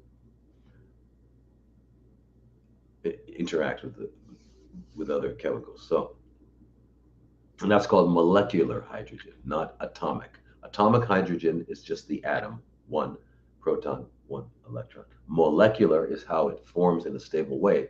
The molecule of hydrogen is two. It's called H2. It's the smallest atom and the smallest molecule in the universe.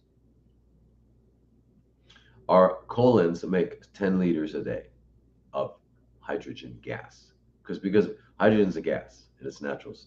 H2 is a gas. Why do we make it? God designed it that way. Why did God design it that way? Because one of the most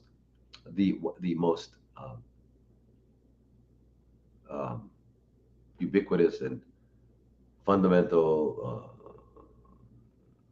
destructive free radical that accumulates in our bodies throughout the day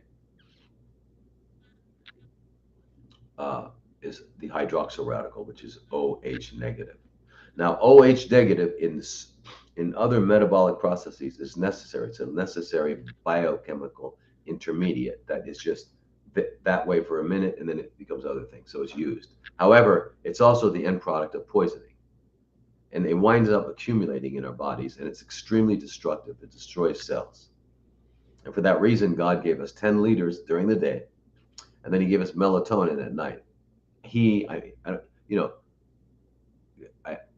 I don't know why we came up with he, because God does not have a penis. It's not a he, and it's not a she, but to say it would be seemingly rude. So I don't know how else to say it. So excuse me when I use the word he. I don't mean to. I mean, I don't know what else to say. I think in other languages you might even have a word for it. But anyway, God gave us the ability to neutralize these things. Otherwise, they destroy us. And so, I mean, even EMF, when you're exposed to electromagnetic frequencies, what they're doing is paralyzing your voltage-gated calcium channels on your cells, which allows calcium to run at a million atoms per second,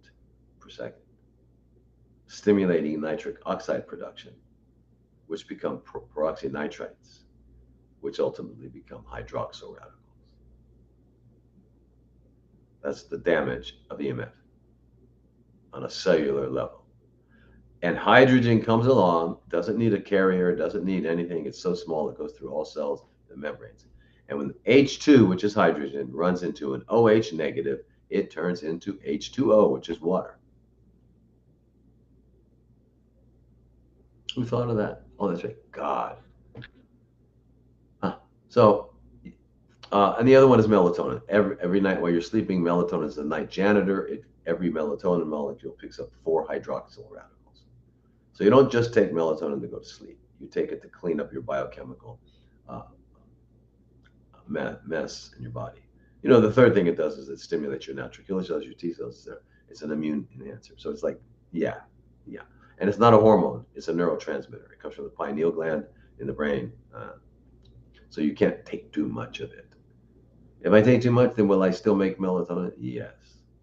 There's nothing to do. It's not like if you take a lot of estrogen, you won't make it. It's not like that.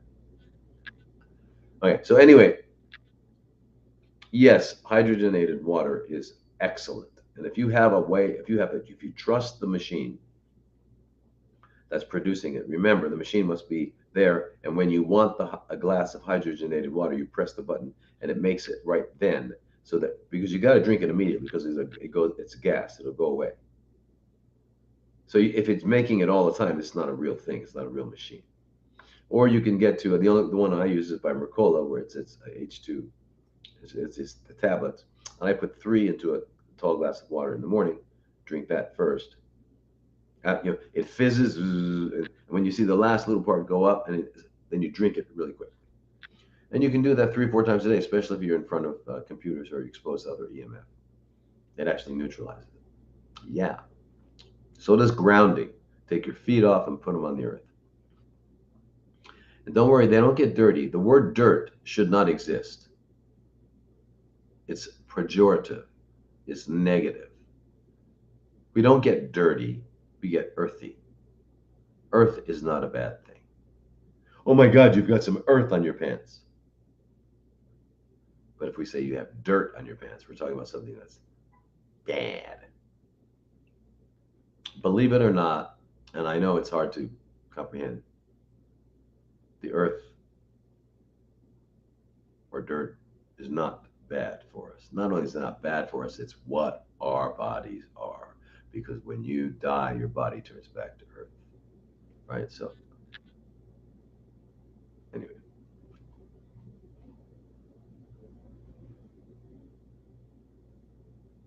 If you have a parasitic infection, is grounding good? Grounding is good if you have a parasitic infection. If you don't have a parasitic, grounding is just being a real human being without wearing shoes. When you touch the earth with your feet, you are flooded with electrons and it neutralizes everything. It's like taking 5 million units of all the antioxidants you can imagine.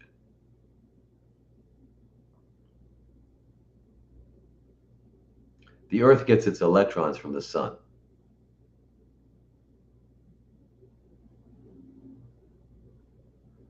Uh,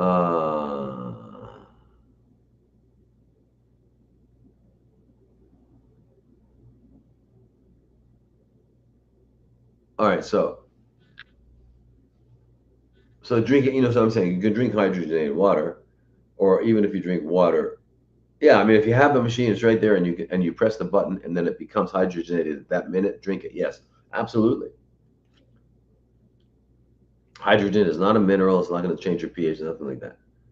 Okay, it's good. It's just a way of delivering hydrogen more. Or you can get the pills, as I said. So please share your. This is from Diana. Please share your dosage recommendations for mushrooms, supplements, and repurposed drugs for breast CFCs. Okay, again, Diana, I don't distinguish between breast and pancreas and brain. Okay, remember, it's the location that's different, but the biology is the same. Well, why does this act differently? Well, because if it's a liver cells do different things than kidney cells. So it's not due to the CFC. The CFC is just specific biology. What is the specific biology? It has lost a sufficient number of mitochondria, so it had to modify its genetic expression to a new operating system, an operating system that was oxidative phosphorylation, and now it's fermentation. So it's just a reshuffling of the management of the cell for the new operating system. It does that. And the hallmark of it is that it's called aerobic glycolysis, also known as the Warburg effect. Again, it doesn't matter where it is. It's the same thing. Just so you understand it. So mushrooms, it depends. You've got, I would like to see you get a blend of, agaricus blazei, turkey tail, maitake, shiitake. They all have excellent peer-reviewed literature. It comes mostly out of Japan. And I know I'm forgetting one. But anyway, a good mixture. Now, Mercola has a brand that we've used because it's fermented and it's got a good mixture. But that's not the only one. There are out there. Or if you actually know somebody that's growing them, they're organic, and you can you know, get them in whole forms. Eating them is fantastic. And remember, this is one of the things you have to cook, or you can ferment. Right? You just gotta get rid of the chitin, which is the kind of like the structural proteins. It's like for us, it's like collagen and things like that. Um, yeah. So the supplements, you know,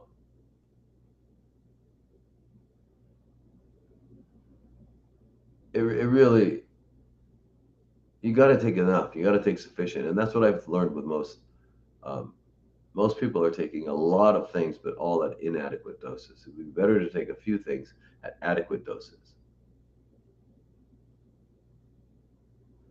So eating the mushroom. Um,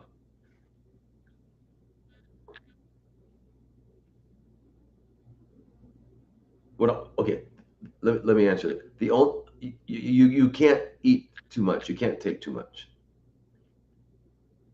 What they basically do, all of these, and agaricus blazei is really good, and they're all good. Turkey too, is they work with your natural killer cells. They increase the number, and mostly they increase the function.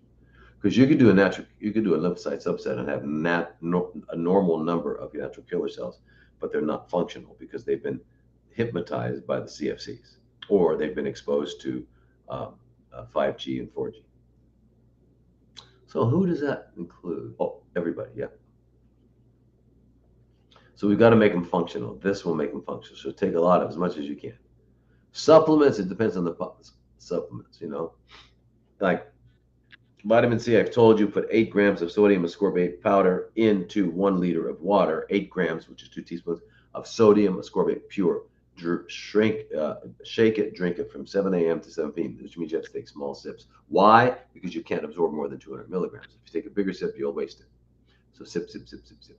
And then throughout the day, if you want to take 1 or 2 liposomals, because that goes through a different system here, it goes through your lymphatic system, do that. Okay. You got to take a lot of vitamin A. You got to get your vitamin A level up to the upper limits of normal. You got to take a lot of vitamin D. You got to get up to about 100 to beat the vitamin D3 level. You got to take iodine, which has iodoral and iodide. I mean, iodoral is one brand name. Another brand name is Lugol's, and it has iodide and iodine, the molecular. You need it. You need it. Okay. So women with um,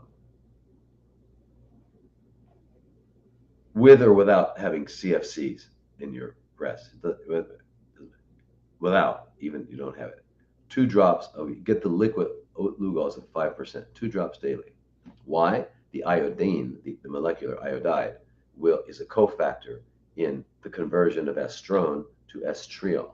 Estrone goes to the alpha receptor, makes things grow. Estriol does the opposite. So you want to keep a good balance. You want your estrone and estradiol added together less than your estriol. This is one way of ensuring it. 2 drops on each breast daily, with whether or not you have. And then melatonin. I mean, if you're just talking about simple ones, A, D, C, uh, iodine, and melatonin. Magic stuff. Start with 10, 20, then go up to, you can take up to 180 at night. Get the slow release, get the sublingual, get different kinds so you can do it. I take about 100 milligrams, and then I have the sublingual next to me. And so if I wake up in the middle of the night, I'll just take 2 or 3. Each one is 5 milligrams because you absorb it right away. Regarding other supplements besides mushroom and all that, remember the word supplement means in addition to that which is inadequate. If you're eating an adequate diet, you don't need a bunch of that. if you're eating a normal American diet, then you need one of everything that they sell at Sprouts, and it's not going to be as good or as helpful as those substances coming that are alive with plants.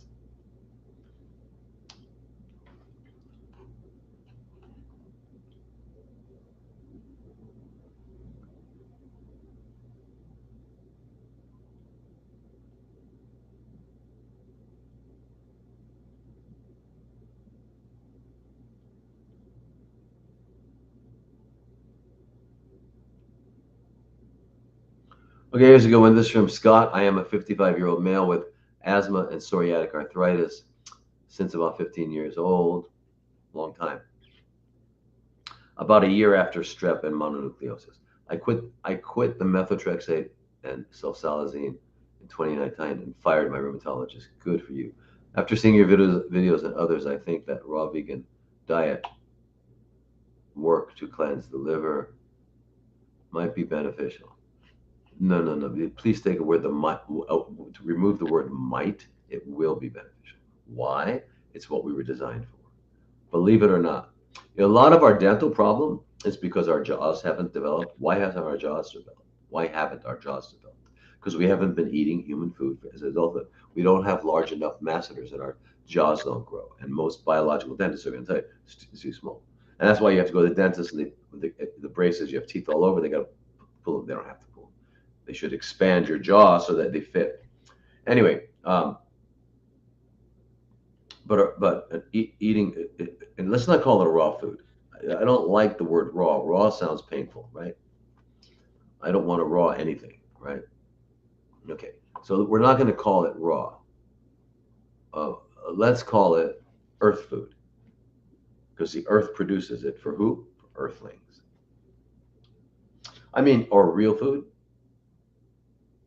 And we'll call human food artificial food. Why artificial? Because what God makes is called nature. And nature just happens to be perfect. Perfect. So and there's no garbage, no trash. Everything produced is needed by something else. It's a perfect system. What we produce is trash. We produce trash. Everything we make becomes trash. And it's not natural. It is therefore our artifact. And it's what archaeologists look for. So you bring food into the kitchen and then you serve them artificial substances when you heat it up and do all that sort of thing. This is not like an opinion. You understand? It's a fact. You add fire, it's called an endothermic chemical reaction. You change the chemistry. That's not an opinion. But God made tomatoes, not tomato sauce.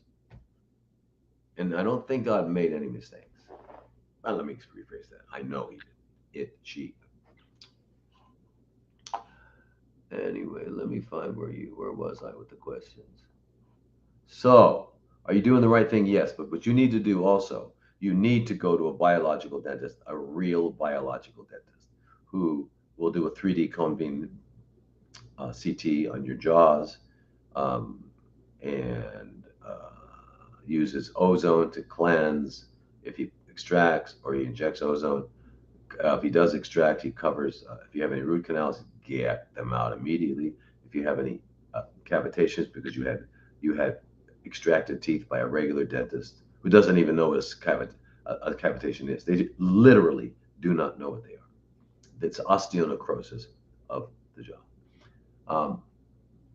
You get all that done, and you get it all fixed, and then you go through a cleanse. You do a 3 or 4 week juice cleanse, drinking just tons of green juice, fresh. Get a few colonics, and then when you resume eating, eat only food that the earth produces for 9 months, and this will all be gone.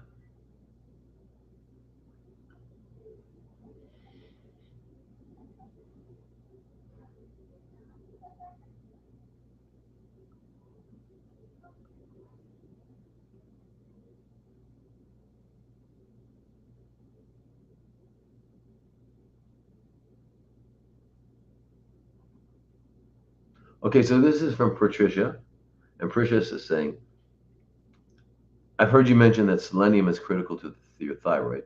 I've also heard other providers speak about the importance of taking selenium. However, I have tested my selenium level at Quest Labs, which has a range of 63 to 160 micrograms per liter, and mine always comes back higher, 165. I take this to mean that I should not be taking selenium. Note, I do not eat Brazil nuts, and I only eat meat 2 times a week.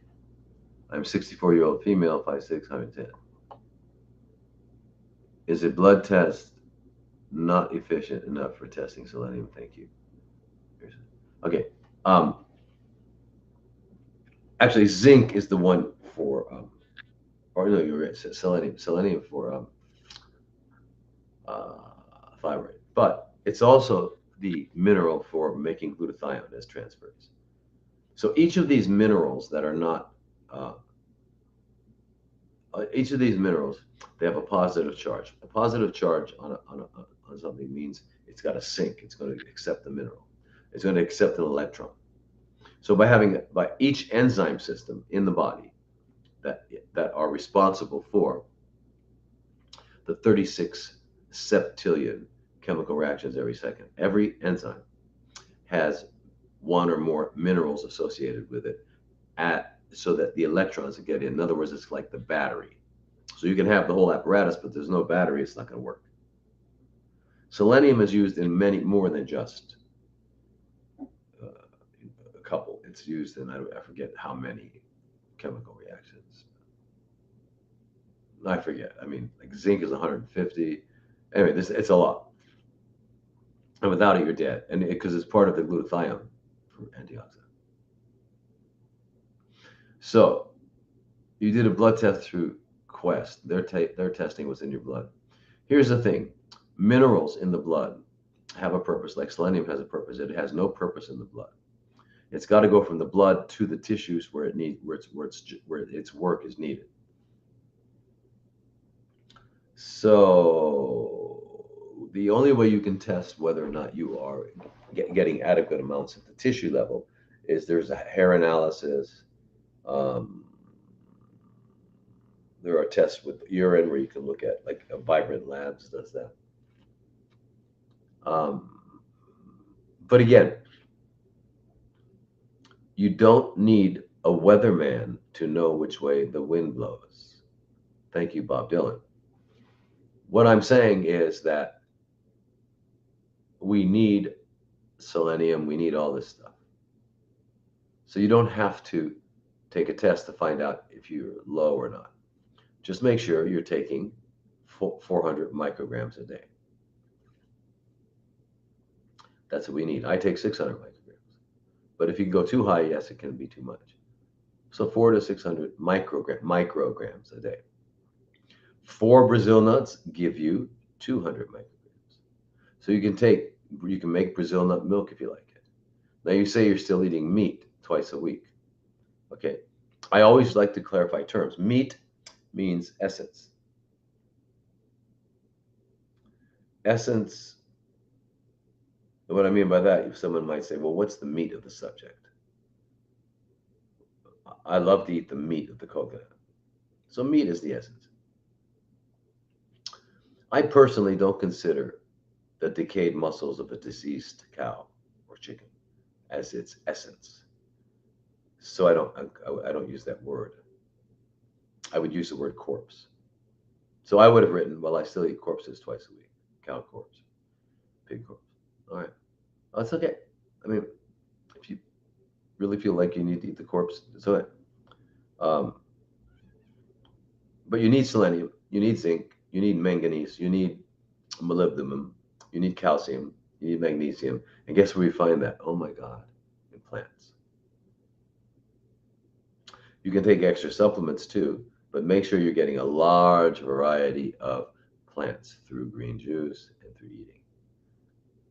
And make sure it's organic, and that when they grew it organically, that they actually had these minerals in the soil so the plant could have picked it up. Brazil nuts do that.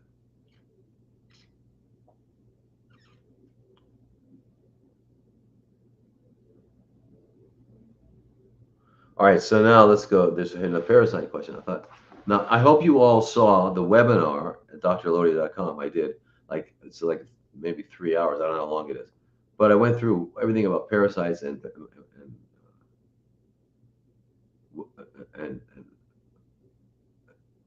and how to eliminate them and all that. What time is it? All right, cool.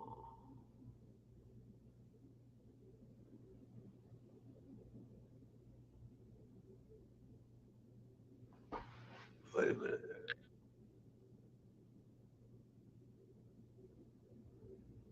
Wow, I missed so much here. Oh, I don't know. Oh, it's this way, huh? I wish I could see these.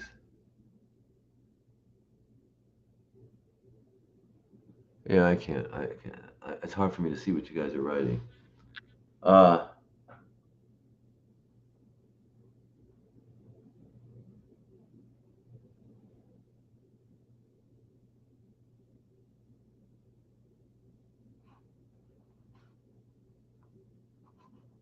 um, yes, Rowan. And I'd love to help. That's that. Anyway, that's what I like to do. I'm interested. The only thing that makes me happy is helping. I'm just a weird person. It's weird. Because I don't think of money. In fact, yeah, everybody I know tells me that I'm everybody, not one, doesn't tell me that my relationship with money is stupid and absurd. I hate money. And we won't go into that now, but I hate it. I hate what it does to human beings. If there's money between two human beings, it is no longer an authentic relationship. And yet I have to live. So this is like such a conundrum. Um,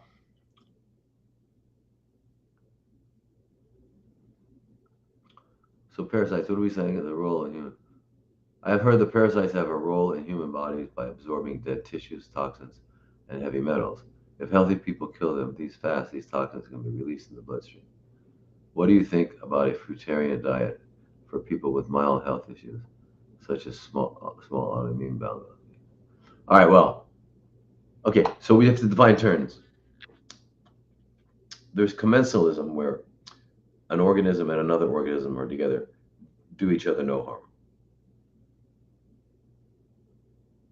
And then there is, what is it? That's mutualism, and then commensalism. If mutualism, they do no harm. Commensalism, one is getting benefit, the other one is get nothing. Kind of reminds me, driving on Thailand, Phuket, you see these water buffalo, and they always have a white bird sitting on their back. And I guess he's like, eating the insects on the water buffalo. It's just weird. They all have this white bird. So that sounds like that could be a mutualism. If he's eating stuff that's helping the buffalo, then it would be that it's mutualism. But if that bird is benefiting and the buffalo is not hurt, then it's commensalism. But parasitism means that one organism, the host, is being harmed and the other is being helped. That's what parasitism. So there can't be like a parasite that we need. And they're not absorbing dead tissues or anything like that. Parasites are surviving. They're laying eggs and they're multiplying. And they can lay, if they're worms, like all the helminths, which are most of the parasites, they can lay up to 2,000 eggs a day, and each egg can become at least 2,000 um, worms.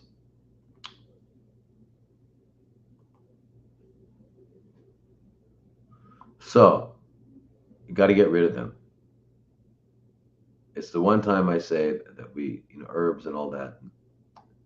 I mean, to get rid of your parasites, you'd have to do several prolonged fasts.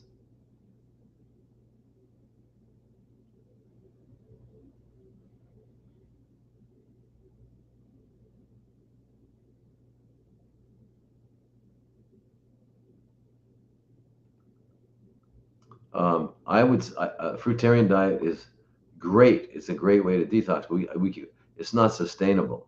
The only way a fruitarian diet would be sustainable is if you ate all the seeds too, and you'd have to eat a large variety. I mean, because because we don't get oils, you don't get fats, and you got to have fats. Durian is the only fruit I know of that has a lot of fat. Got to have fats. Fats make your membranes. So you so unless you're eating the seeds, you're eating an apple. Because I'm sure a chimp doesn't spit out the seeds of an apple.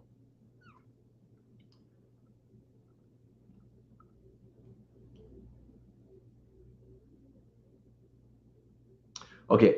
This is another one. This is from Violet. She's saying, "I'm looking for your input on finding a doctor that works with parasites.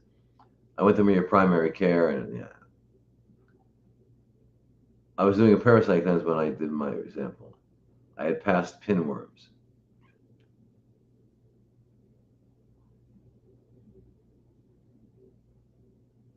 Okay, uh, okay. So your doctor didn't help you. Yeah.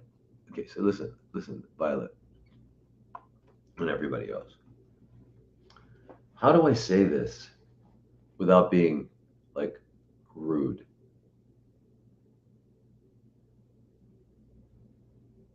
There may be no way to say it without being rude.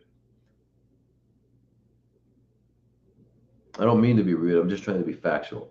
But medical school produces what they call doctors, which is not the word they should use. They should call them something else. Because the word doctor comes from Latin doctore, and it means teacher. It doesn't mean anything else. In Japan, a doctor is called sensei, which is teacher. So anyway, yeah. So anyway, they don't learn, and also in medical school, not only do they have only maybe one small course in what they call nutrition, it's not nutrition. It's like the ADA, the American Dietetic Association, their version of it, which is it's like nutrition for skin covered robots. It has nothing to do with humanity, biology. So not only do they do that, but they take zero. I shall repeat that: zero courses in health. They don't know what health is. They know what they call diseases are and how to manage the disease. They can't fix it because they don't know health. So if you don't know health and you can't restore someone to health, then that adaptation, they're calling a disease, cannot get well. You just have to understand that.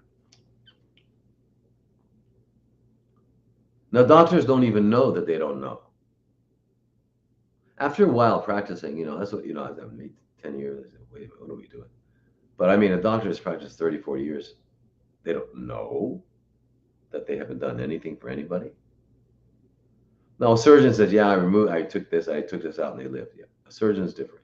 Remember, the allopathic medical doctor and the DO that goes into surgery, they're really good, really, really good for trauma. And, removing things that are blocking vital functions. That's it. Nothing else. If you have high blood pressure and you go to a doctor, 40 years later, you will still have high blood pressure, but you'll be on multiple medications. You will not have changed the blood pressure. If you have diabetes, you go to whatever these conditions they cause, they don't look for, they don't, they stop asking one important question to someone. They say, and his question in their mind is, why is this happening? How can what can we do to stop it from happening? Instead of trying to shoot it. Anyway, so everyone's got to do parasitic. Please, uh, all of you, Violet, Jenna, go to my website and get the webinar on parasites, and I have to use the word cancer because that's what people are looking for. They're not looking for CFCs, and I want them to find me. So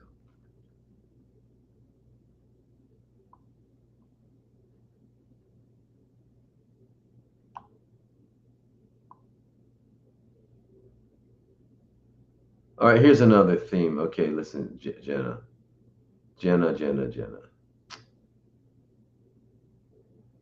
I just had my mother die from a sudden bout of lung CFCs, cured from breast CFC 20 years more than 20 years ago, and had and went from 0 to stage 4 after the COVID antibody treatment.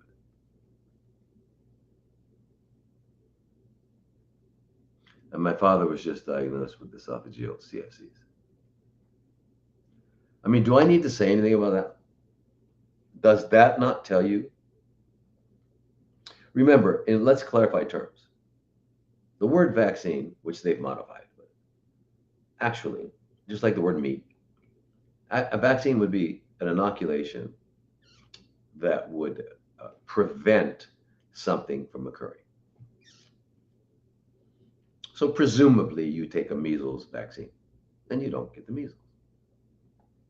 Polio vaccine and you don't get the polio. That's the concept, right? However, if you take a COVID vaccine, with each booster you have more you increase your risk of having uh, uh, the COVID. So by definition, it's not a vaccine. By definition. So don't use the word. Why? Because it's not true. And therefore you don't use the word vax, which is so cute, isn't it cute? Or even the cutest one over is jab. Were you jabbed? No. Oh yeah, I got 4 jabs. A jab, you know what a jab is? You ever have a friend and you kind of jab them? Or you're walking outside and the branch jabs your arm. So a jab is a benign little thing. And that came out to our attention on CNN, BBC, BCC, the BBC, MSNBC, all the Fox, all of them, uh, right when they made it mandatory. Why? It's called what? Linguistic manipulation. Yeah. Because if you keep calling it a jab, then it's the benign thing and it doesn't matter. But if you call it what it is, you say, hell no. Anyway, I'm so sorry to hear that they did that. I'm, and I don't know. I don't know just what I don't know what to say. And so you're 40 and healthy, and and my doctor about doing the parasite cleanse as preventative. My doctor was fully supportive about running me through it, but had 2 questions. What does maintenance look like? Should we repeat once a year or once a week monthly? And do we need a heavy metal cleanse prior to the parasites? Good questions. Yay. Okay, so the answer is yes. You do 3 weeks on, 1 week off, 3 weeks on, 1 week off, 3 weeks on, 1 week off. And you do, at least, if you don't have any major problem, you do 6 cycles. And then once a year, you do 3 cycles. Now, do you need to get rid of heavy metals first? No. No. But you need to get rid of the heavy metals. You can do them during or after or before. You need to get rid of the heavy metals. So you can do chelation, EDTA, and DMSA orally, EDTA IV with your doctor once a week, and then do DMSA maybe 2 to 3 times a week, 500 milligrams orally at night before you go to sleep.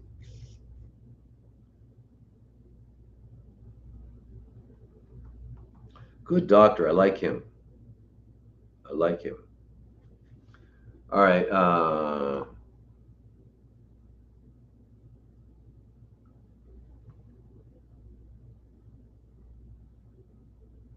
Yeah, I hear somebody saying this is Howard Debt.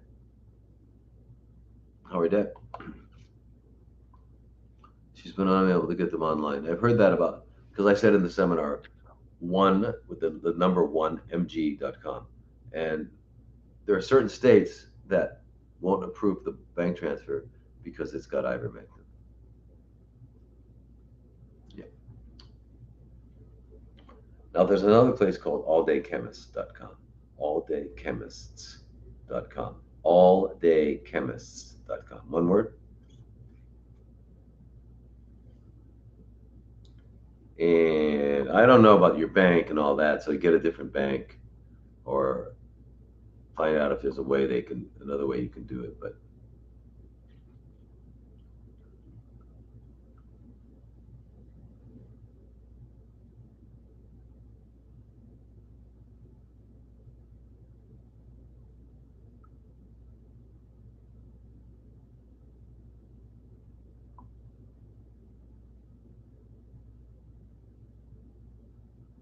okay, this is Elizabeth talking about really her situation. And she's saying, is there truth that there is little evidence of long term survivors for those who stay on ivermectin routinely for CFCs and fungus?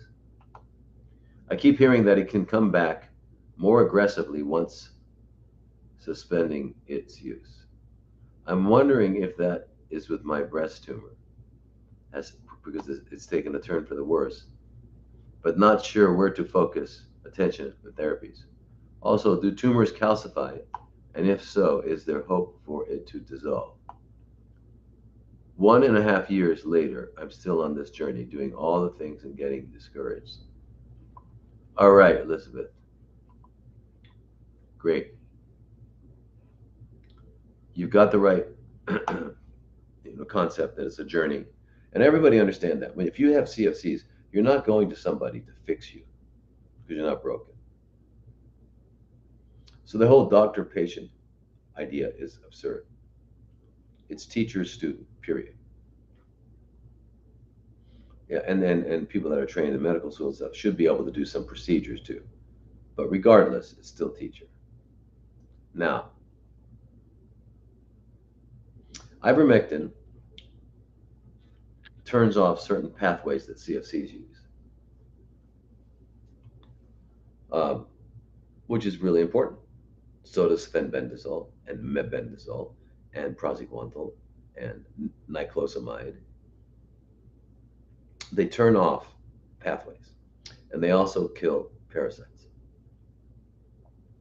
The thing with parasites is you've got to do them, all of them, like you got to do at least three that kill the worms, the anti-helminthics, such as, for example, ivermectin, mebendazole, and praziquantel or niclosamide. A minimum of those three. 3 times a day for 3 weeks, then 1 week off. 3 times a day for 3 weeks, 1 week. The other thing, you need to take something for protozoa, not the worms. So like tinidazole or metronidazole or Alinea, which is nitazoxanide. Okay, so you're taking that along with the worm thing 3 times a day. And then on your week off, take your antifungals. It can be fluconazole and nystatin or just fluconazole. Usually 150 milligrams twice a day. Or you can do them all at once, even including it with your other ones, and then don't have to do anything. You just take a week off from everything. Now, during the week, supplements that will really help your liver, because the problem is all of these drugs need to be cleared by the liver, and they put a strain on the liver. But don't worry, your liver can recover. You don't even need to measure your enzymes or anything like that, unless you start out. If you know that you're starting out already with an extremely elevated one, then we have to talk to somebody who knows what they're doing and adjust the dosages. However,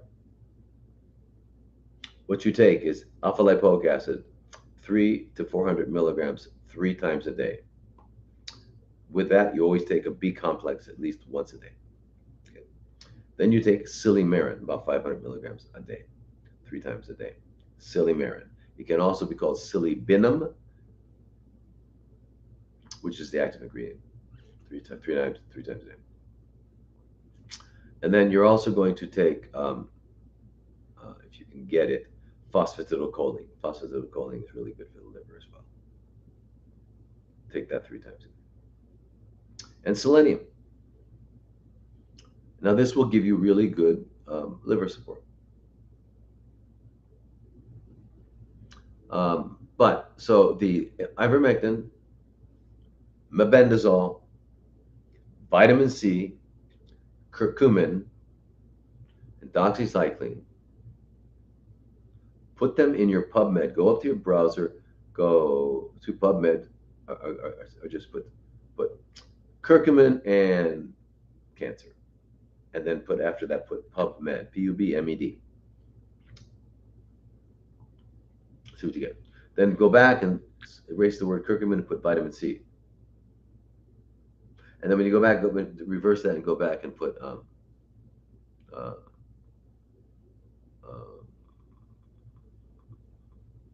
mebendazole. Mebendazole. And it's cancer. Cancer stem cells. I'm sorry. And cancer stem cells. So ivermectin and cancer stem cells. Mebendazole and cancer stem cells. Vitamin C and cancer stem cells. Doxycycline and cancer stem cells. Why is that important? Because remember, 0.5 up to 1% of a tumor is cancer stem cells. And ionizing radiation and chemotherapy have zero effect on them. So when you get it all radiated and chemoed out, you say, oh God, I'm in remission, you do a PET scan, everything. All they've done is they've killed the mature ones. They've given your tumor a really good haircut. But you have not eliminated those cells, and those are the only cells capable of spreading to other organs and causing metastasis. But not only have you not eliminated them, both ionizing radiation and high-dose chemotherapy stimulate every aspect of metastasis and more or less ensure that you're going to get metastasis. Now, I wish I was able to share a screen here. I'd show you the research. I do when I talk to people, because this is all documented. I'm not making it up. How can I make it up? Imagine sitting here thinking I'm making this stuff up. Well, why would I? Anyway, I'm not selling ivermectin. I mean, it doesn't make any sense. So I didn't make it up. It's all science, and I wouldn't offer it to anybody if it wasn't true. I take it. I take ivermectin, ivermectin and mebendazole and vitamin C, of course, routinely. And I also do this cleanses. In fact, everything I recommend, I do. And if my family gets sick, I recommend it to them. So,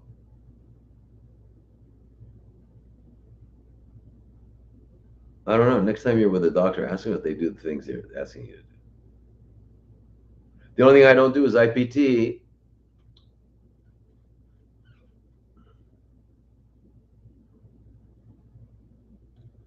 Yeah, so Susie down here is asking, what about the larva and eggs? That's why you do it 3 weeks on, 1 week off, 3 weeks on, 1 week off. Because they lay all the eggs and then the larvae come out, but it might not be for a while. So you've killed all the adults, you think you're done, but they come out and they start growing and they lay eggs. And it's a cycle, it's a progressive thing. That's why you nail them every 3 weeks with 1 week off. 6 cycles, 8 cycles, 10 cycles, 12 cycles, doesn't matter. Because these guys are determined to live. All right. What time are we? I said I'd go over a little bit because I was so late, so I will.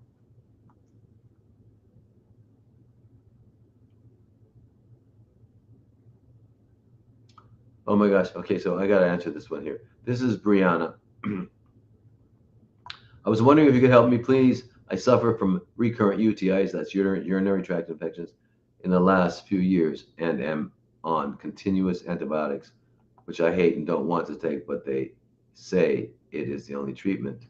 I recently had an excessive amount of blood in my urine that was unexplainable, but in the process, I had ultrasounds and a CT and seen a urologist, and none could determine the cause of the hematuria, the blood in the urine, or the frequent UTIs.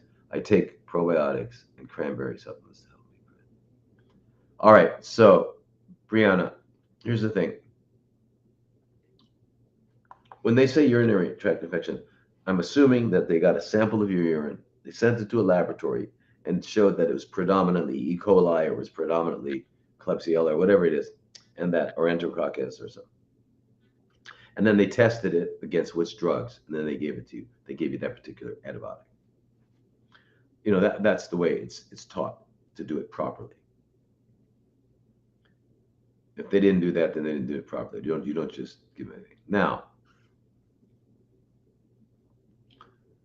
or are you, if you're taking chronic antibiotics, then when you get a new one, perhaps it's sterile, like you don't get anything that grows specifically. Is that what's happening? Or each time you're growing a new one? Okay, so if it's happening and there's no particular organism that they find in your bladder, then it's probably a situation you call interstitial cystitis, which just means there's inflammation on the cells between in the bladder, but between the cells that are actually functioning as bladder, kind of like the connective tissue. There's inflammation, and that is easily curable, eliminatable. I hate the word cure. Eliminatable, resolved with having some naturopathic doctor. They put a little tube into your urethra and ozonate it. Right, ozone will kill any organisms in there. But if you put a little tube in there and you put in DMSO, dimethyl sulfoxide, it's a powerful, powerful, powerful anti-inflammatory, and it is the way to eliminate interstitial cystitis, meaning these are cultures are not positive, but you still have the symptoms of a UTI, urgency, frequency of blood in the urine, etc. But by you taking antibiotics all the time for the last, several years, is killing off your natural gut flora. And what does that mean? Where, what relative, what is relative? First of all, the gut flora is how our body works. We need it. There, it's like another organ, like a heart, brains, kidneys. We have a gut flora, and they provide, they make life happen. Without them, we're dead. If you were sterile, you'd be dead. But the gut is close to the vagina, at the rectum, very short path, and there's a freeway. There's going back and forth all the time, and the vaginal can get up into the bladder through the urethra. So all the natural microorganisms in the bladder and the vagina are related to what's in the gut, which is related to what's in the mouth too. So you've got to go get to a biological thing. Everything is the same. Remember, everybody, there are no diseases and there's nothing specific about anything except you got a broken femur, you got a broken humerus, you got a cracked head. Those are different, yes. But every other condition that's chronic is the same thing. It's toxemia. And you always start with the teeth. You got to get a real biological dentist. By the way, don't miss the webinars with Dr. Emma Abramayan. We'll do one again tomorrow. Everything begins there. You make sure that's clean, that's healthy. And then you do a juice cleanse. And you put in tons of probiotics. And then what else you do? You eat human food. Why do you eat human food? Because that's the food that the bacteria we need for our health will live on. They won't live on corpse. They won't live on fried fat, fast food, processed food.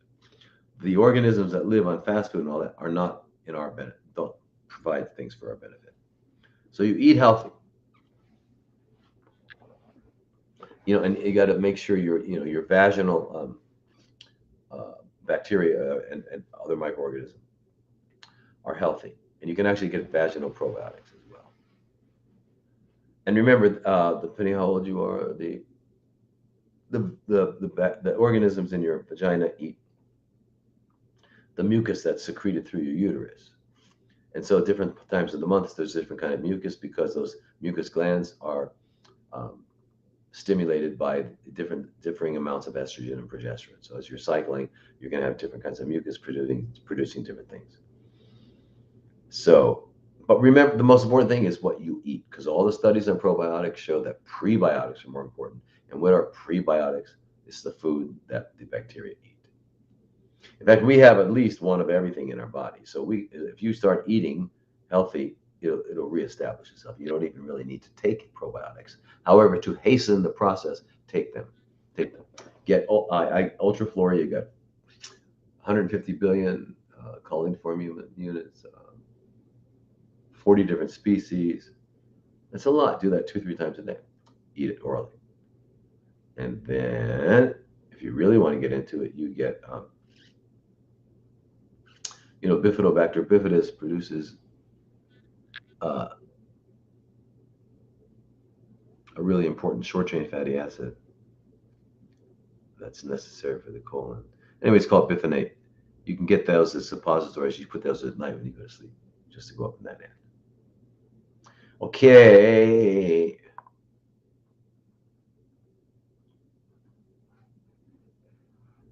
Okay, Elizabeth. Ideally, we could get them all routinely, but which IV is the most beneficial effect to fight CFCs?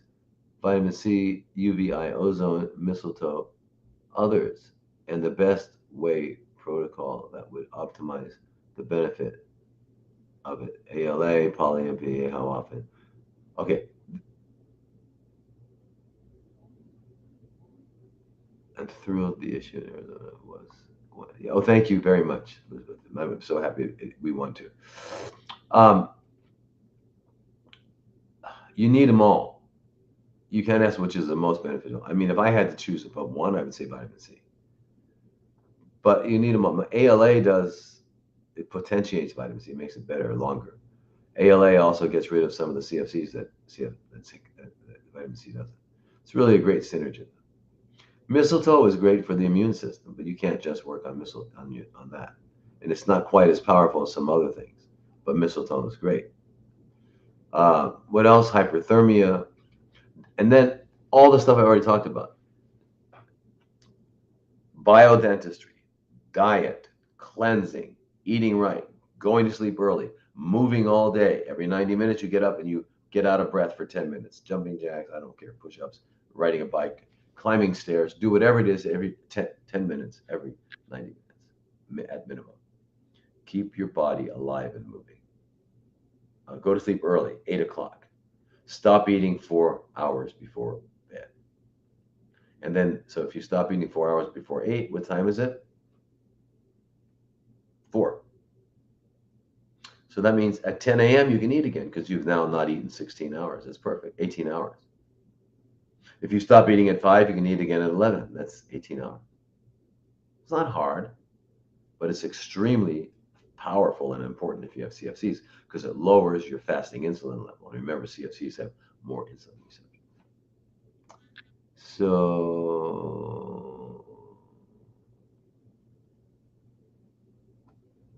yeah, Silva, the black salve, I'm telling you, can you talk about it? Yes. Black salve is it's kind of an ancient remedy that the Native Americans have used. Um, and if you're getting the right stuff from the right person, try to find a true uh, medicine person, man or woman, who's Native American, or at least someone that they've trained or whatever it is. But the main ingredient is bloodroot. And what happens when you put it on and then you also take it orally is that it becomes, I mean, I've seen it, especially with breast. It gets ugly and painful and big, and you think, this is crazy. What am I doing? And people almost stop, but those who don't stop, it doesn't. And they can feel it. It feels like they said it feels like it pulls the tentacles up. It's like, and eventually it sloughs off. It's like, ugh. And then you heal up almost as if it didn't happen, but just a little scar. It's crazy. It's crazy. It works so well. But you have got to be strong. You got to be led by someone. Don't try to do it on your own. It's amazing, but it's very difficult to go through. Very painful. Okay, I can't get to everybody. All these different CFCs, ovarian. I hope you all got the point that I don't care where it starts. It's the same thing. The same thing. You've got to know that.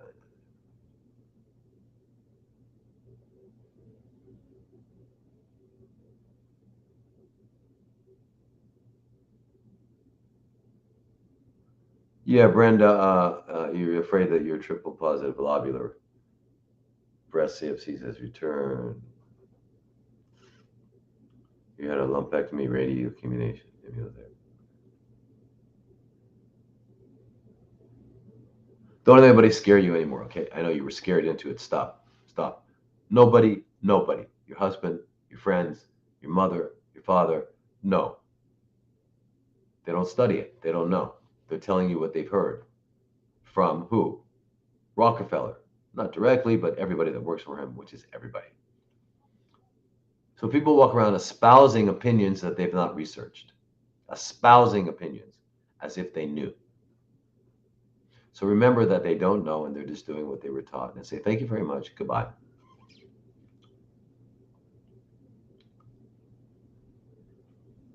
And you don't need to confirm a suspicion. A suspicion means it's true. Trust your gut. Your gut knows more than your mind. It's back. It never left. The things you had, radiation and chemo, ensured that it would come back. It's back. So what? Let's get rid of it this time. Yeah, lots of stuff you can do. I mean, so the blood test I would recommend before you see me is if you can get a CBC, general chemistries, which shows you kidney, liver, all that, electrolytes, an LDH, ferritin and iron,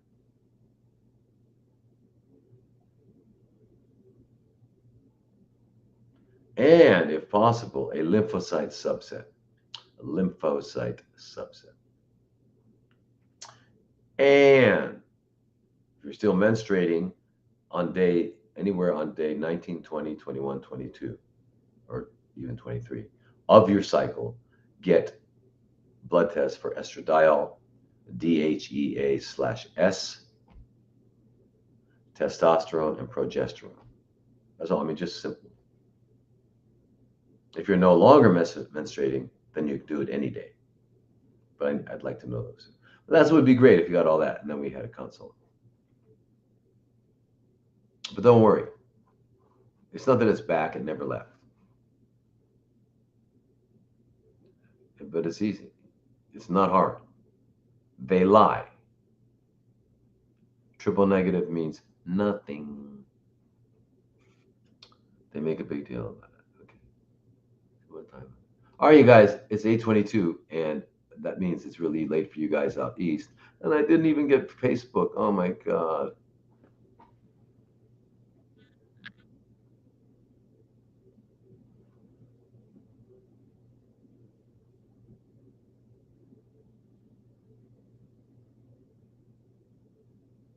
Okay, listen, Mary Ling from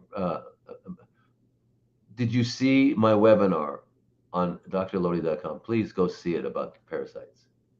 You can get these things. You can get them in Mexico. You can get these things. You're not going to find a doctor that gets it. The holistic doctors don't get it. They're always afraid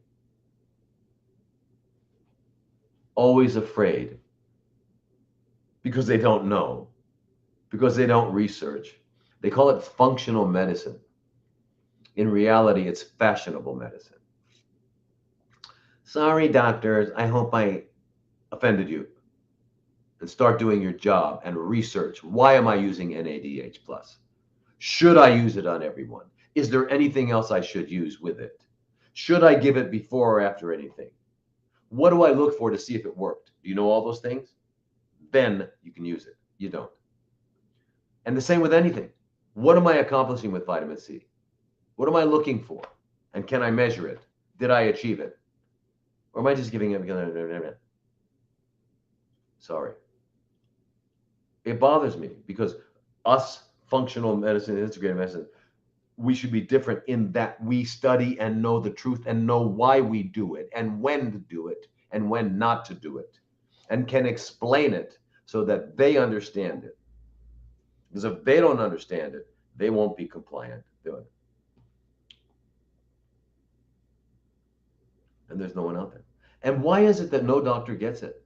You can't just give IVs and you need to eat a healthy diet. Okay, great. You need to quit smoking. Okay, great. You've got to teach all the knowledge. You've got to change their database. Then you've got to give them the training to actually do a new life. You've got to give them new habits. If you don't, you have failed. Even if the tumor is gone, it'll be back because you failed to teach them how to stop making it.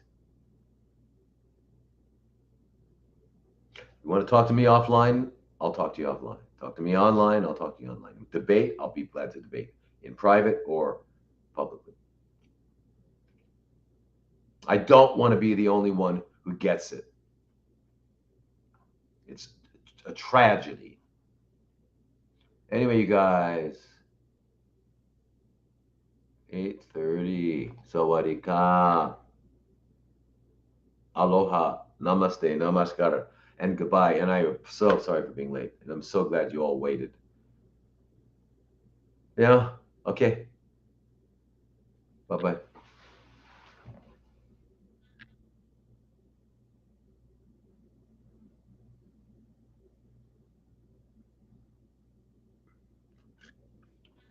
Okay, here we go. Oh, where is it? Ann Street.